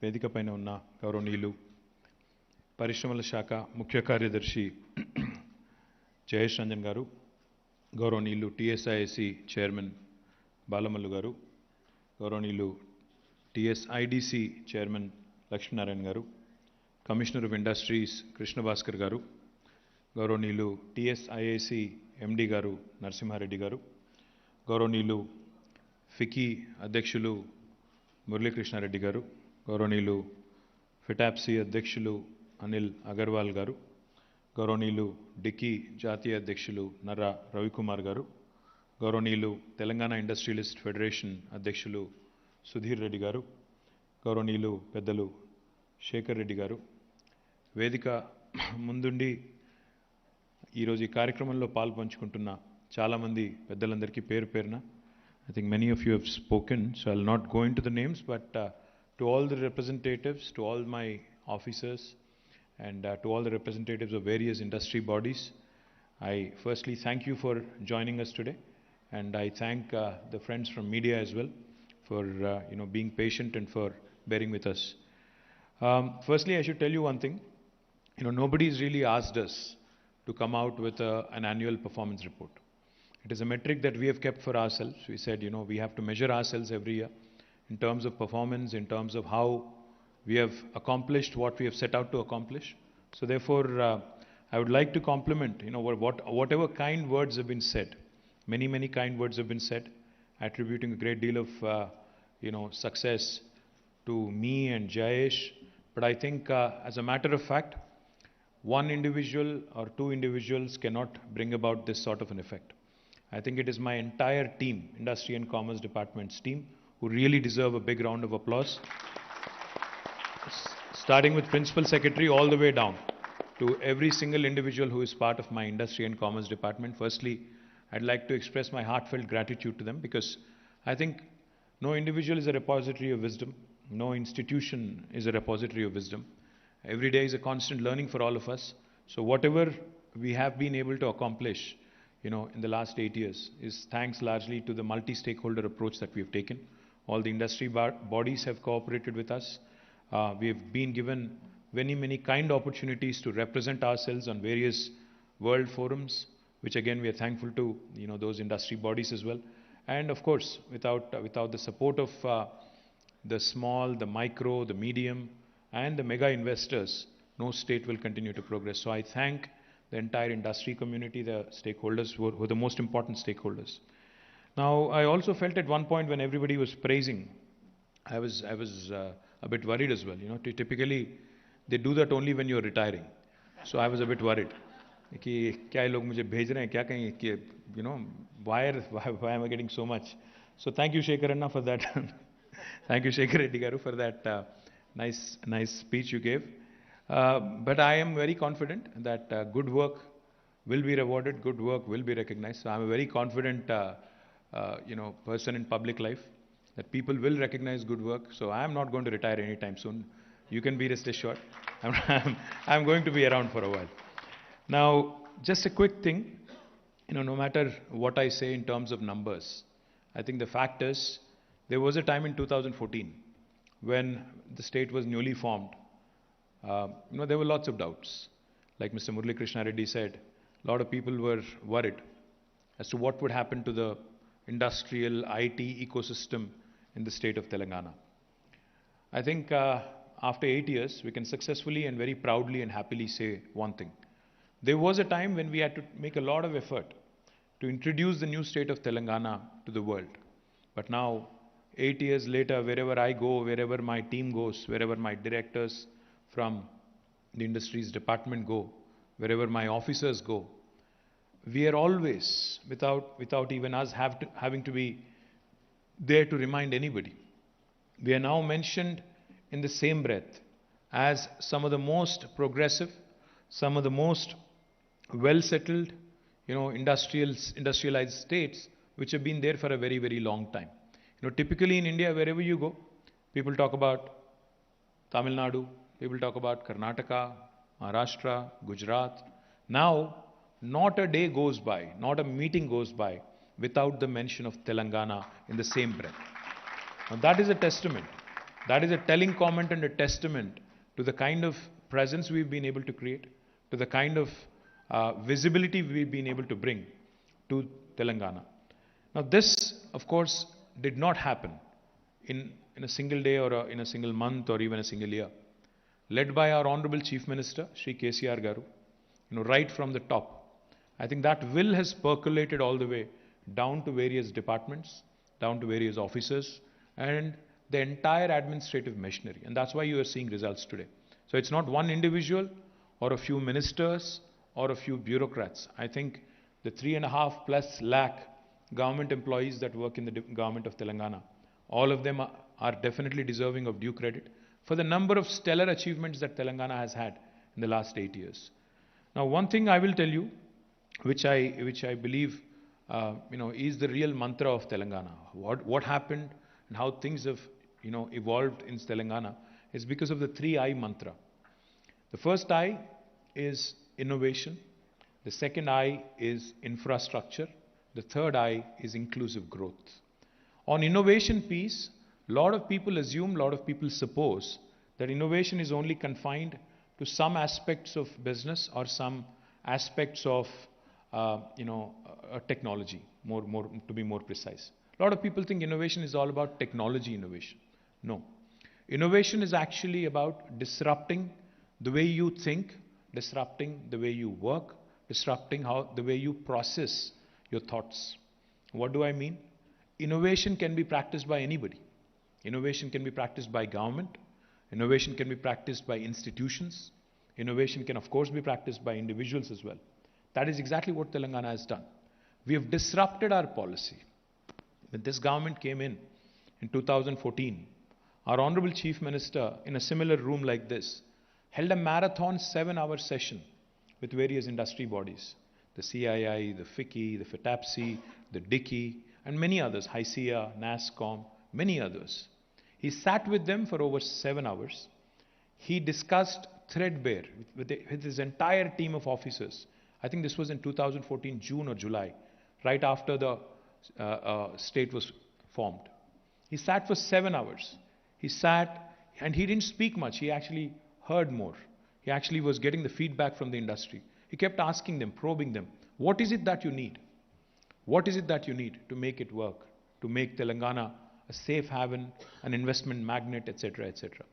And whatever you have said that day, he has taken it in letter and spirit, imbibed it, and has come out with one of the best policies, best innovations that he could have in the form of TS iPass. Now, when I go out to any country, to any state, to any city, and when I speak about TS iPass, not only does my heart swell with pride, but the other party who's actually on the other side of the table, typically their eyes pop open when I tell them that in Telangana, we have conferred upon the investor a right to self-certification. No state in India has done that in 75 years of independence. In Telangana, we have brought about a system of deemed approvals. If your permission is not given in 15 days, on the 16th day it's a deemed approval. No state in India will tell you that. In Telangana, we've had the guts, the gumption, the audacity to take the bureaucracy and red tape head on. We said, if any bureaucrat is found responsible for a delay beyond the 15-day stipulated window as per statute, we will actually fine you. We'll actually levy a penalty of rupees 1,000 per day. I don't think any Prime Minister or any Chief Minister in independent India has had the gumption to say that. Not just say that, but also incorporate that in a piece of legislation which makes it binding as per law. That is Telangana for you. That is innovation. That is disruption for you.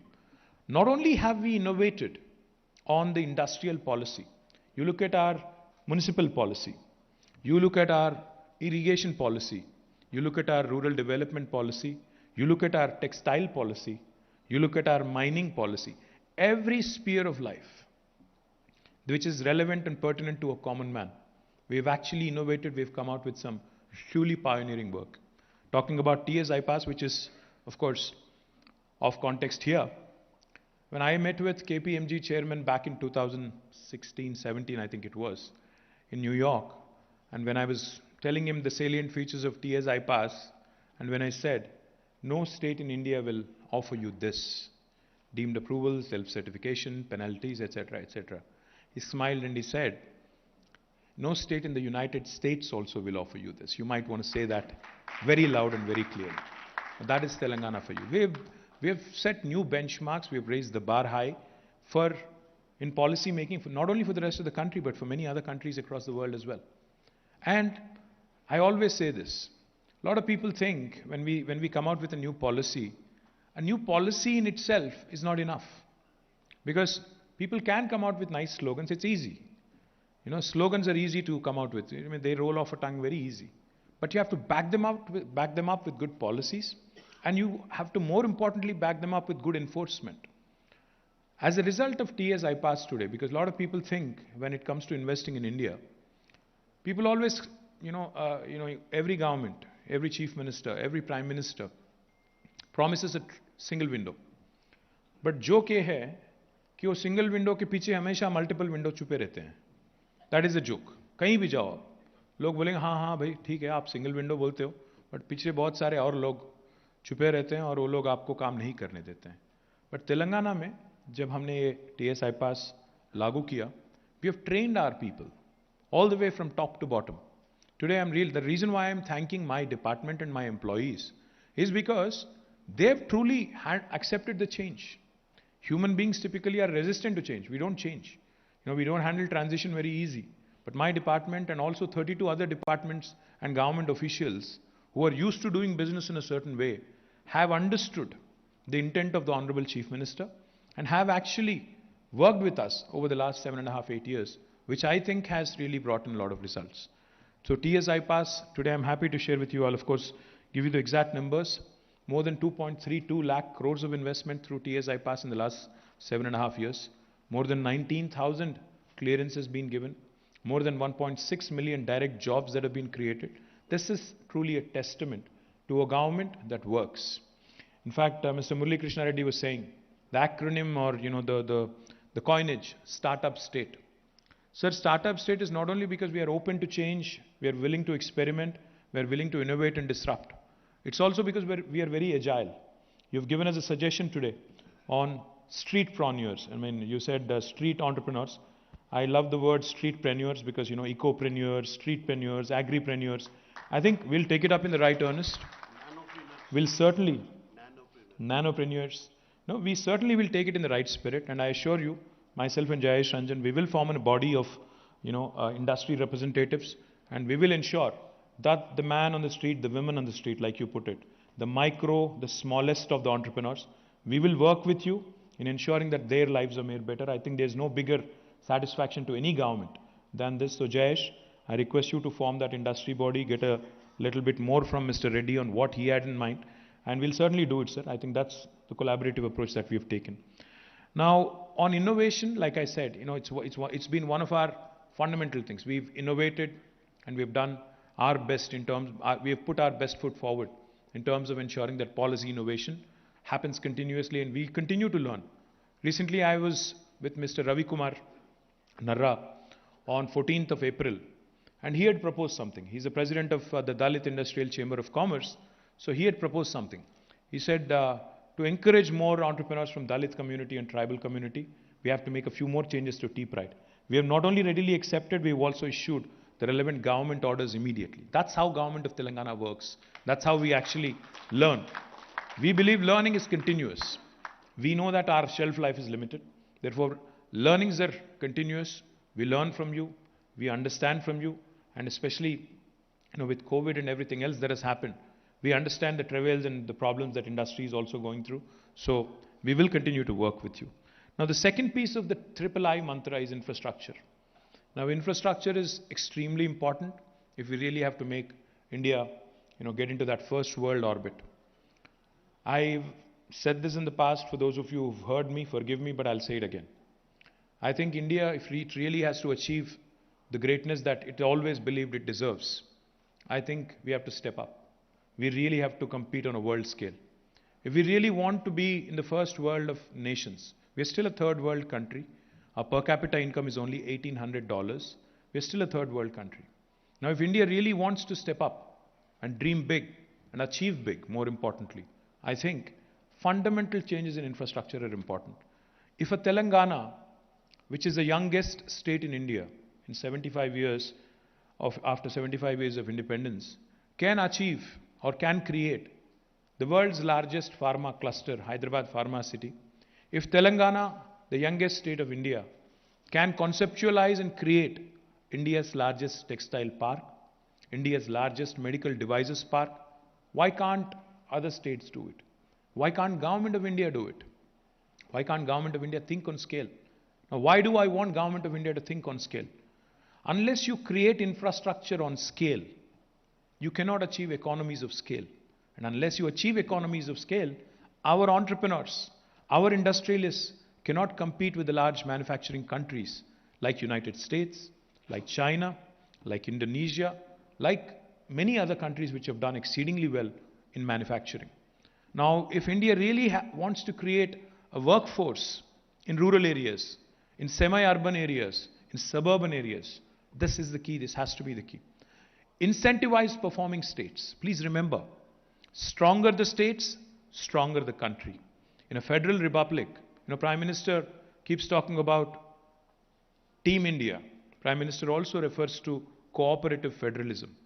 If he truly believes and if he truly means what he says, then he has to and his government has to incentivize performing states, not disincentivize us, not penalize us for performing well.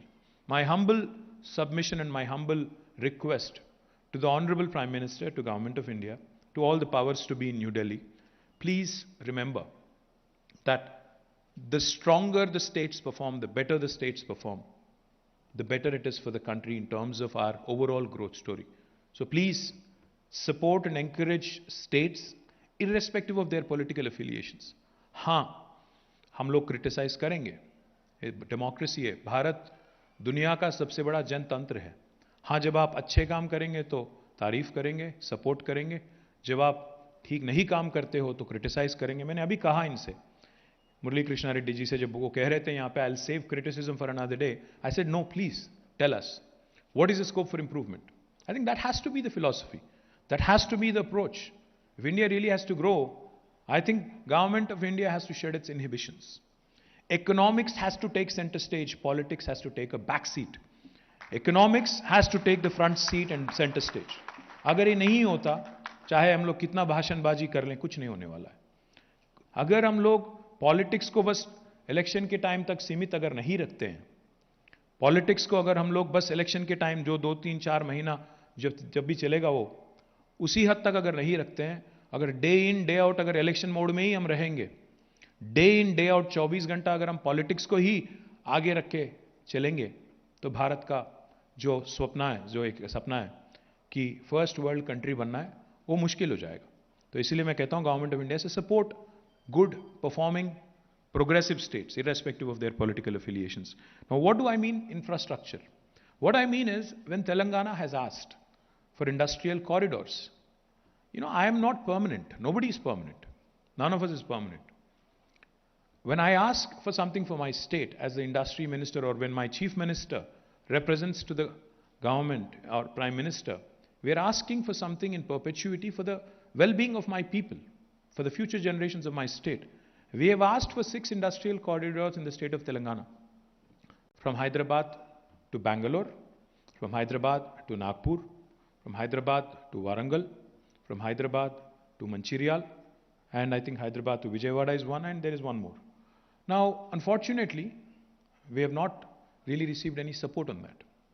Likewise, in the AP Reorganization Act, in 2014, when the state was bifurcated, industrial incentives, special industrial incentives were assured to not just Telangana, to my sister state Andhra Pradesh as well.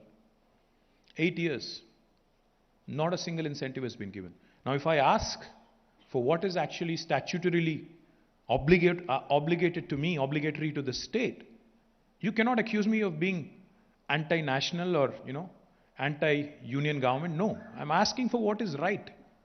I'm asking for what rightfully belongs to me. So my humble request to Government of India, we may not be with you politically, but you remember, this country only has one Prime Minister. Irrespective of whether I like him or not, whether he personally likes us or not, we have to work together. There's no other choice. There is an elected Chief Minister here, there's an elected Prime Minister there. We have to work together for the benefit of the country, and then the politics can wait. My humble request to Government of India also on infrastructure.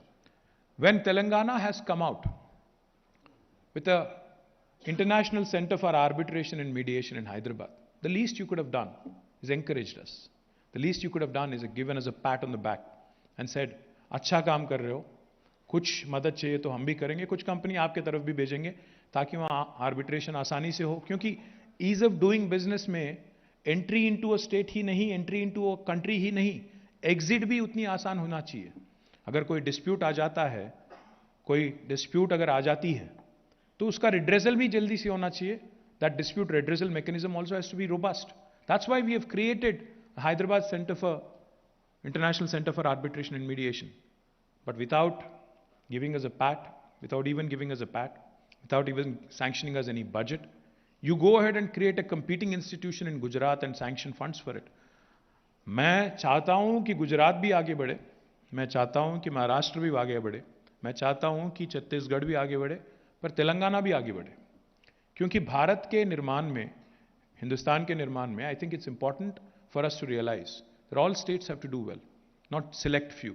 So my humble request to government of India, आप gift city अगर गुजरात में खड़ा करना चाहे तो खड़ा कीजिए, but बाकी जो गिफ्ट हैं हिंदुस्तान में, अच्छे अच्छे शहर है, हैदराबाद है, बेंगलोर है, चेन्नई है, कहीं और भी है, इनको भी आप बढ़ावा दें, इनको भी आप मदद दें. आप हमें भी प्रोग्रेस के, विकास के रास्ते में साथ ले चले. सबका साथ सबका विश्वास जो आप कहते हो, उसको बस लिप सिंपैथी पे ही, लिप सर्विस पे ही ना रखो, उसको ट्रांसलेट करो रियलिटी में, उसको एक्चुअली आगे ले जाने में भी आप मदद हमारी दे, बढ़ावा हमारी दे. और आखिरी में मैं इतना ही कहूंगा on the inclusive growth piece. When I say inclusive growth, I am not talking politics. Inclusive growth is about what mister Reddy was mentioning. Inclusive growth is about ensuring that your street entrepreneurs are also taken care of, and at the same time, inclusive growth is about taking care of the mega investors who have come into our country. Now, that is inclusive growth. Unless we do both and do a fine balance, inclusive growth is about ensuring industry also prospers, our environment also grows. You were talking about Haritaharam. I was delighted to hear industry representatives talk about Haritaharam. Fantastic. Because Masood was mentioning Haritaharam and he said we don't talk about it often. ज़्यादा glamorous नहीं है, क्या करें, इसलिए ज़्यादा बात नहीं करते हैं. तो अगर ये दोनों साथ साथ नहीं चलते, इंडस्ट्री को बढ़ावा मिलना चाहिए, పరిశ్రమ పెరగాలి, కానీ పర్యావరణ హితంగా పెరగాలి. పరిశ్రమ పర్యావరణాన్ని ధ్వంసం చేసే విధంగా పెరిగితే it's not acceptable. That is what our Honorable Chief Minister has said. So when I say inclusive growth, Telangana is that unique state, is that one very, very interesting, shining example, and that's the reason why I call it the most successful startup of independent India. You see a very balanced development model here. You see IT exports growing by 26%. You see agriculture output also growing by, increasing by 119% over the last 8 years. You see industry growing, you see environment also growing. You see welfare happening, you see development also happening. You see rural development happening, you see urban development also happening. This is a very unique model. This government is not lopsided in its priorities. That's what I meant when I said inclusive growth. You have to have the streetpreneurs, you have to have the megapreneurs, you have to have the ecopreneurs, agripreneurs, nanopreneurs, and other emerging technologies also going hand in hand. We can't just take pride that Tata यहाँ पे जहाँ भी एक जहाज उड़ रहा है, हवाई जहाज, मसूद ने कहा कि हर जहाज में हैदराबाद का एक पार्ट होगा, हैदराबाद में बनाया होगा एक पार्ट होगा. बहुत खुशी की बात है, बहुत फख्र की बात है. But we also have to take care of the street, the man on the street. That's inclusive growth. So my humble request to Government of India, politics can wait. Economics has to take center stage. Economics has to take a front seat. Because मैं शायद इससे पहले भी कह चुका हूं, फिर से कहूंगा, we are completing 75 years of independence. And I say this with a bit of a pain as an Indian. August 15th this year, we'll be completing 75 years of independence. I am an Indian first, Telanganite second, Telugu, etc. later. As an Indian, it pains me to see that our priorities are a bit misplaced. 1987 में शायद कुछ लोग यहाँ पे शायद born भी नहीं होंगे, पैदा भी नहीं होंगे तब, बट 1987 में हिंदुस्तान और चीन, India and China, we were of a very similar size economically. We were both $470 billion in 1987. But today, 35 years later, China, their economy size is $16 trillion. They're second only to the United States. India is at $3 trillion. They've surpassed our growth in the last 35 years by about 5.78 times. Now, what happened? How come similar countries, which are very similar in nature in terms of population, in terms of, say, economy size, what changed? What was different? My belief, my personal belief and my understanding is that China's focused on what's important. China's actually done some things which are truly stupendous. They've had double-digit GDP growth for 25 consecutive years because they focused on economics. They said politics can wait. And most importantly, China competed with the best in the world. They set their targets on Europe and US. They said we have to beat them. हम लोग क्या कर रहे हैं? 87 में similar size थे. हम लोग यहाँ पे बहुत खुश हैं हर दिन. कंपैरिजन हमारी होती है चाइना के साथ नहीं. कंपैरिजन हमारी होती है, मुकाबला हमारी होती है यूएस के साथ या सिंगापुर के साथ, यूरोप के साथ नहीं. हम लोग दिन हर दिन इस बात से खुश हैं कि हमारी हालत जो है पाकिस्तान से बेहतर है, बांग्लादेश से बेहतर है, अफगानिस्तान से हम लोग बेहतर है. इस बात को लेकर हम लोग बहुत खुश हैं. This is where I think India has lost its opportunity, and India still, of course, is still playing catch up. You know, we are still told about this 5 trillion dream. अच्छी बात है, ख्वाब देखना अच्छी बात है, बट कैसे होगा अगर आप कंपटीशन में भी कुछ हिस्सों में, कुछ सेक्टर्स में आप अगर बांग्लादेश से भी पीछे चले जाते हो, so how will you be able to achieve that dream? When I said $470 billion is the size of China and India in 1987, let me also tell you one thing. Today, China's per capita income is $9,000. India's per capita income is only $1,800. It's not about the overall size of the economy. It's also about per capita, which unfortunately we are still languishing in. And United States is around $60,000, by the way, just so that you know. So my humble request again to all of us is, I think we have to work together. I'm not wanting to bore you with an academic discourse, but I think we all have to work together. If a state like Telangana can do a few things get its priorities right and focus on few important sectors. What is in the offing today in Telangana, just so that you know, and what China has done since 87, is it has focused on manufacturing and agriculture and food processing and value addition. And in Telangana, I can assure you of one thing. Under the leadership of our Honorable Chief Minister, since we have gotten our priorities right, you will see 5 different kinds of revolutions happening in agri and food processing sectors over the next 1 decade. You will see, you are already witnessing a green revolution, which is in the offing and which is shaping up really well. You will also see, we are number 1 now in inland fisheries in terms of fish production, which is called a blue revolution, which is again in the offing. And we are setting up a large aqua hub in one of our reservoirs. It is going to be India's largest aqua hub, which will give a further fillip to more production of fish. And as was being mentioned by Ravi Kumar Garu, even trout is being produced from Telangana today, which is a matter of great pride for us. Because we were not a state traditionally that was known for inland fisheries. So a blue revolution is in the offing. The third thing I'll tell you, which is white revolution, dairy industry, you know, shaping up rather well with government's encouragement and mini dairies and a lot of other activities coming in. White revolution is also in the offing. The fourth thing that is likely to happen with sheep rearing and animal husbandry is pink revolution, meat processing.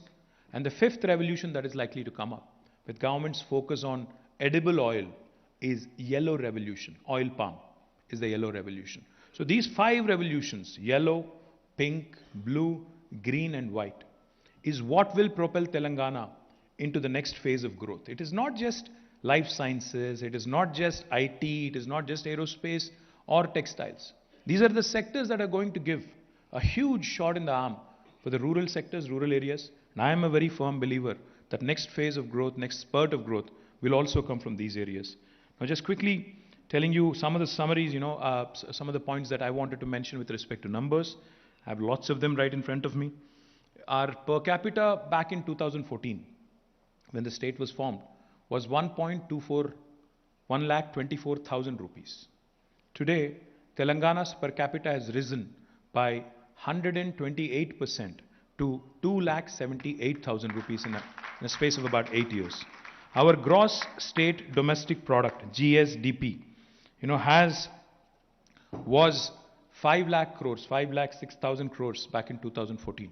Today, it is 11.55 lakh crores. Again, 130% increase. No state in India has been able to see this kind of growth rate. And let me remind you, all of this despite 3 important impediments. One, demonetization, I think, which has hurt the economy badly, and we are seeing still some fallout of it. 2, COVID, which lasted for 2 years and which is still lasting. And 3, very little or zero support from Government of India. In spite of these 3 impediments, in spite of these 3 challenges, we have not lost hope, we have not lost heart, and we continue to toil hard, and that's why 128% increase in our per capita, 130% increase in our GSDP, and significant portion of that, of course, comes from agriculture and allied sector, contributes to about 16.3%. Again, that has increased to almost 18.3%. Now, industrial sector, our contribution to the state's GSVA is about 20.4%. And again, thanks largely to TIDR, TSI Pass, T-Pride, etc., etc. The services sector has also been growing at 18.3%.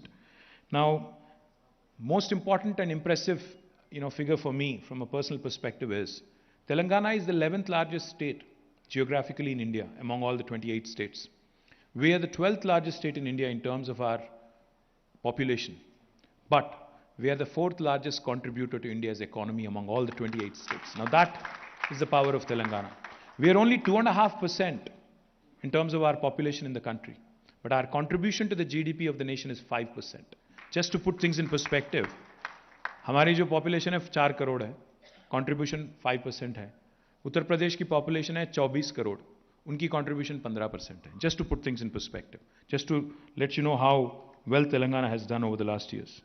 Now, like I mentioned, we've been able to attract large investors, but what's even more impressive is we've been able to continuously create infrastructure. The TSIIC has been consistently involved in creation of new industrial infrastructure parks. Of course, the report will tell you more about how many parks have been created last year, in the last 7 years, etc., etc. I'll not go into the numbers because they're boring. So therefore, I'll not go too much into the numbers. Number of new companies have come in: Gokuldas, Malabar Gold, Pokarna. I'm only talking about last year, last 1 year's report, since this is Denmark's Integrated Gas Technologies, Plug and Play Tech Center, Bosch, a German company, Drillmec, again an Italian company, Grimner. All of these, have come in the last year. And let me give you a sector-by-sector kind of a breakup. In pharma sector, which is again one of our strong areas, life sciences. For those of you who do not know, we are the vaccine capital of the world. 1/3 of human vaccines are actually produced from Hyderabad, 9 billion doses. We also have the largest number of US FDA-approved manufacturing facilities for any province in the world. The second largest number is actually in New Jersey, United States. So we are a vaccine capital, we are a life sciences capital, we are also the bulk drugs, pharmaceutical capital of India. So with all these, strengths, we try to further consolidate. Ivanhoe Cambridge, a Canadian company, has announced $100 million in investment. Syngene is expanding operations. Japan Bio is also expanding. Companies like Porus Life Sciences, CVR Life Sciences, Dandu Biosciences, Laurus Synthesis are investing around 500 crores. JAMP Pharmaceuticals, a Canadian company, has expanded. S3V Vascular Technologies has announced a new investment of 250 crores in medical devices park.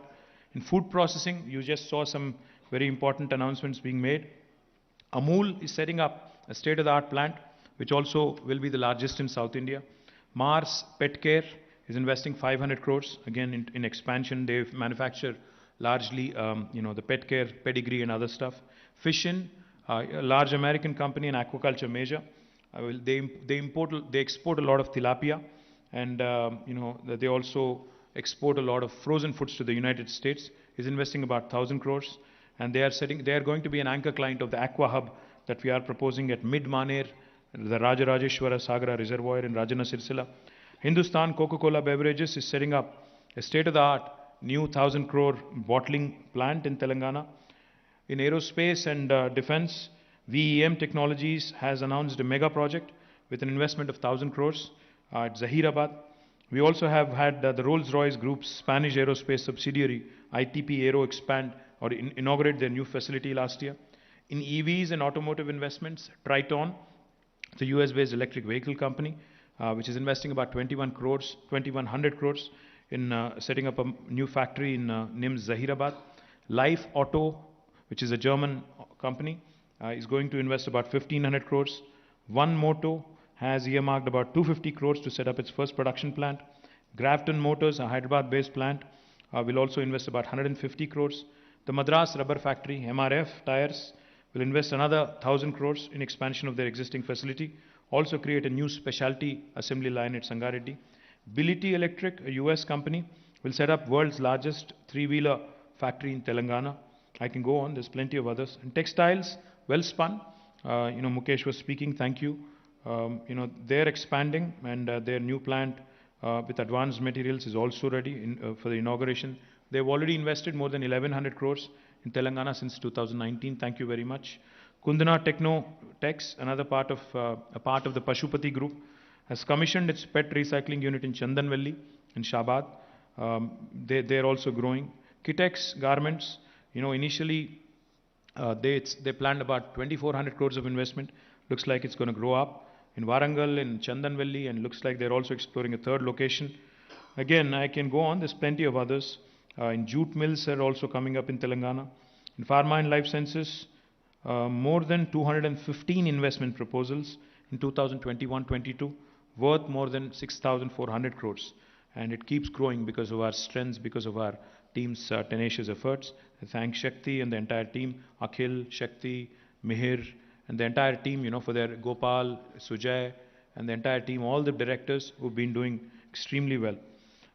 Genome Valley will be expanded. We have already announced it. Covaxin and Corbevax, both are being produced from Hyderabad. We've also had a first round of discussions with Serum Institute recently. Hopefully something will come off with them as well.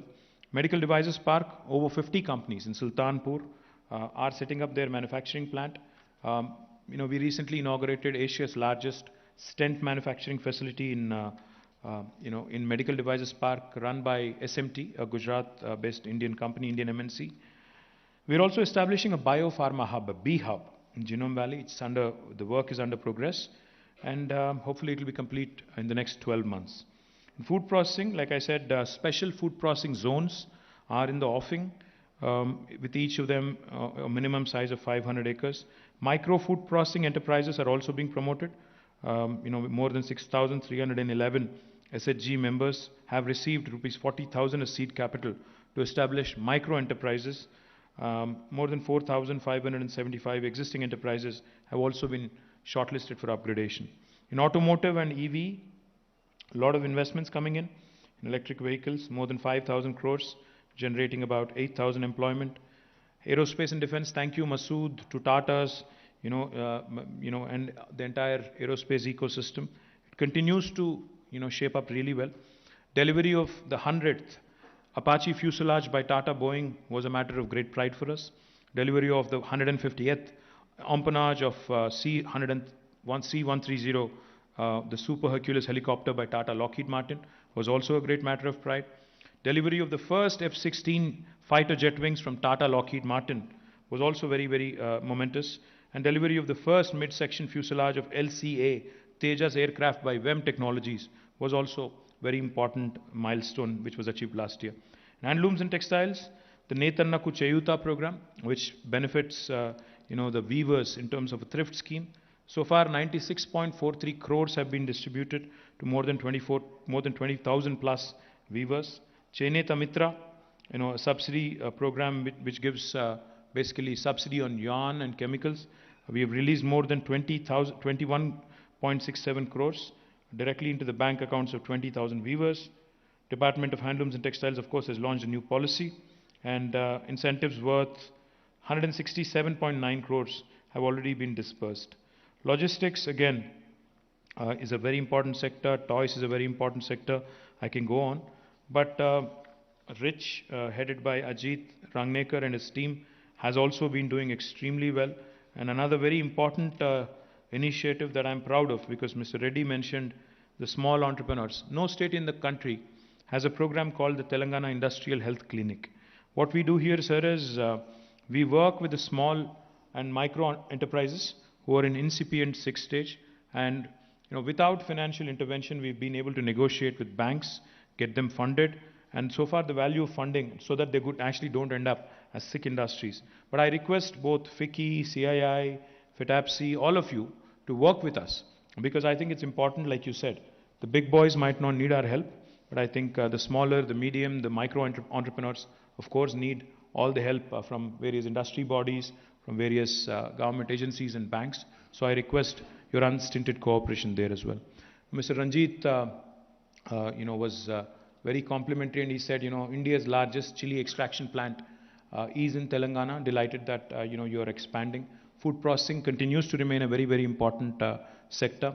Mahesh ji of DP, thank you very much, sir, for pointing out that industrial production is ramping up in the erstwhile Mahbub Nagar and new Rangareddy districts. Logistics, again, by virtue of our geographical centricity in India, Telangana has a lot more potential in terms of logistics. As we continue to expand our manufacturing presence, as we continue to attract more and more manufacturing companies to Telangana, I think logistics sector will also blossom simultaneously. I wanted to thank Masood and of course Mukesh, who also spoke, and all the other dignitaries, Mr. Agarwal, Mr.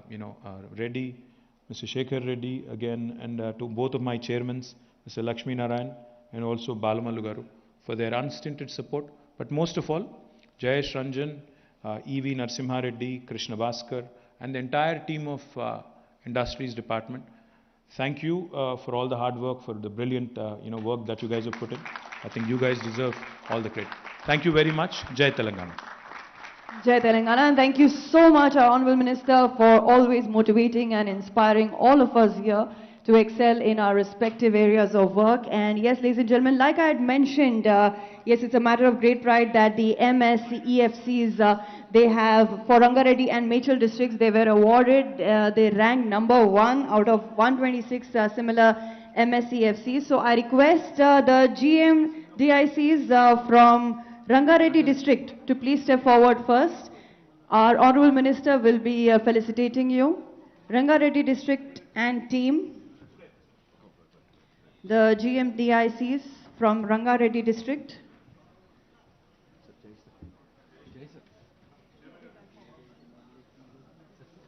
Yes, our Honorable Minister, and I also request Jayesh Ranjan ji to please do the honors.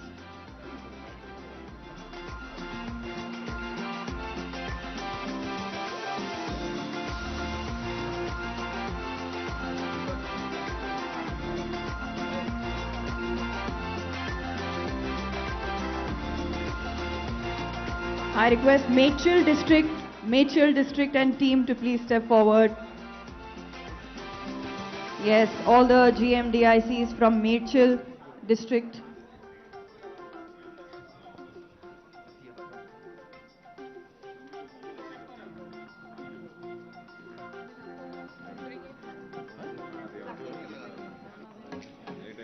Yes, ladies and gentlemen, so you have heard it, Telangana has arrived. And it is setting the benchmark in infrastructure, innovation, inclusive growth, and then again, Telangana has always been taking economics as the front seat. Like our Honorable Minister has just mentioned, it is indeed a global destination for investments. With that, my dear friends,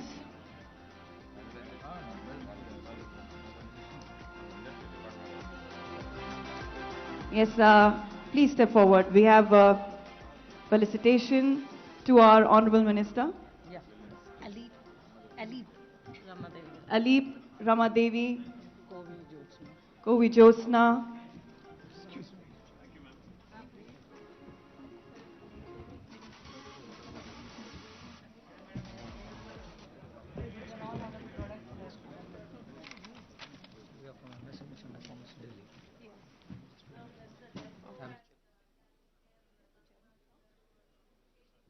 Yes, we have Mr. Devraj Dasari, Chairman, MSME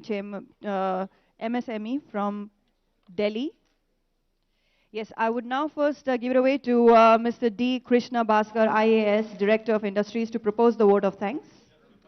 To the respected Honorable Minister, the respected Principal Secretary, the respected Chairmen of TSIC IDC, Sri Narra Ravi Garu, the MD TSIC, Sri Sudhir Reddy Garu, Sri Anil Agarwal Garu, Sri Murli Krishna Reddy Garu, Sri Shekhar Reddy Garu, and all the dignitaries assembled on the dais. It is now a nationally internationally recognized fact that the industrial ecosystem in Telangana, under the guidance of the Honorable Chief Minister and the Honorable Minister, is a model for emulation throughout the world. The architecture of our industrial outfit, consisting of the Commissionerate of Industries, the textiles, TSIC, the cane and sugar, all the GMDICs, TSIDC, TS Lipco, RICH, TIHCL, and our very dynamic team of directors from Invest Telangana, has facilitated an extremely strong ecology of growth. I'd like to thank all the industrial associations today: CII, FICCI, DICCI, ALEEP, COWE, TIF, FTCCI, FTCCI, FLO, ISOCAM, and everybody else who's come today and make this event a complete and grand success. We are your cheerleaders as much as you are ours, and we look forward to a deeper partnership in the future. Thank you very much.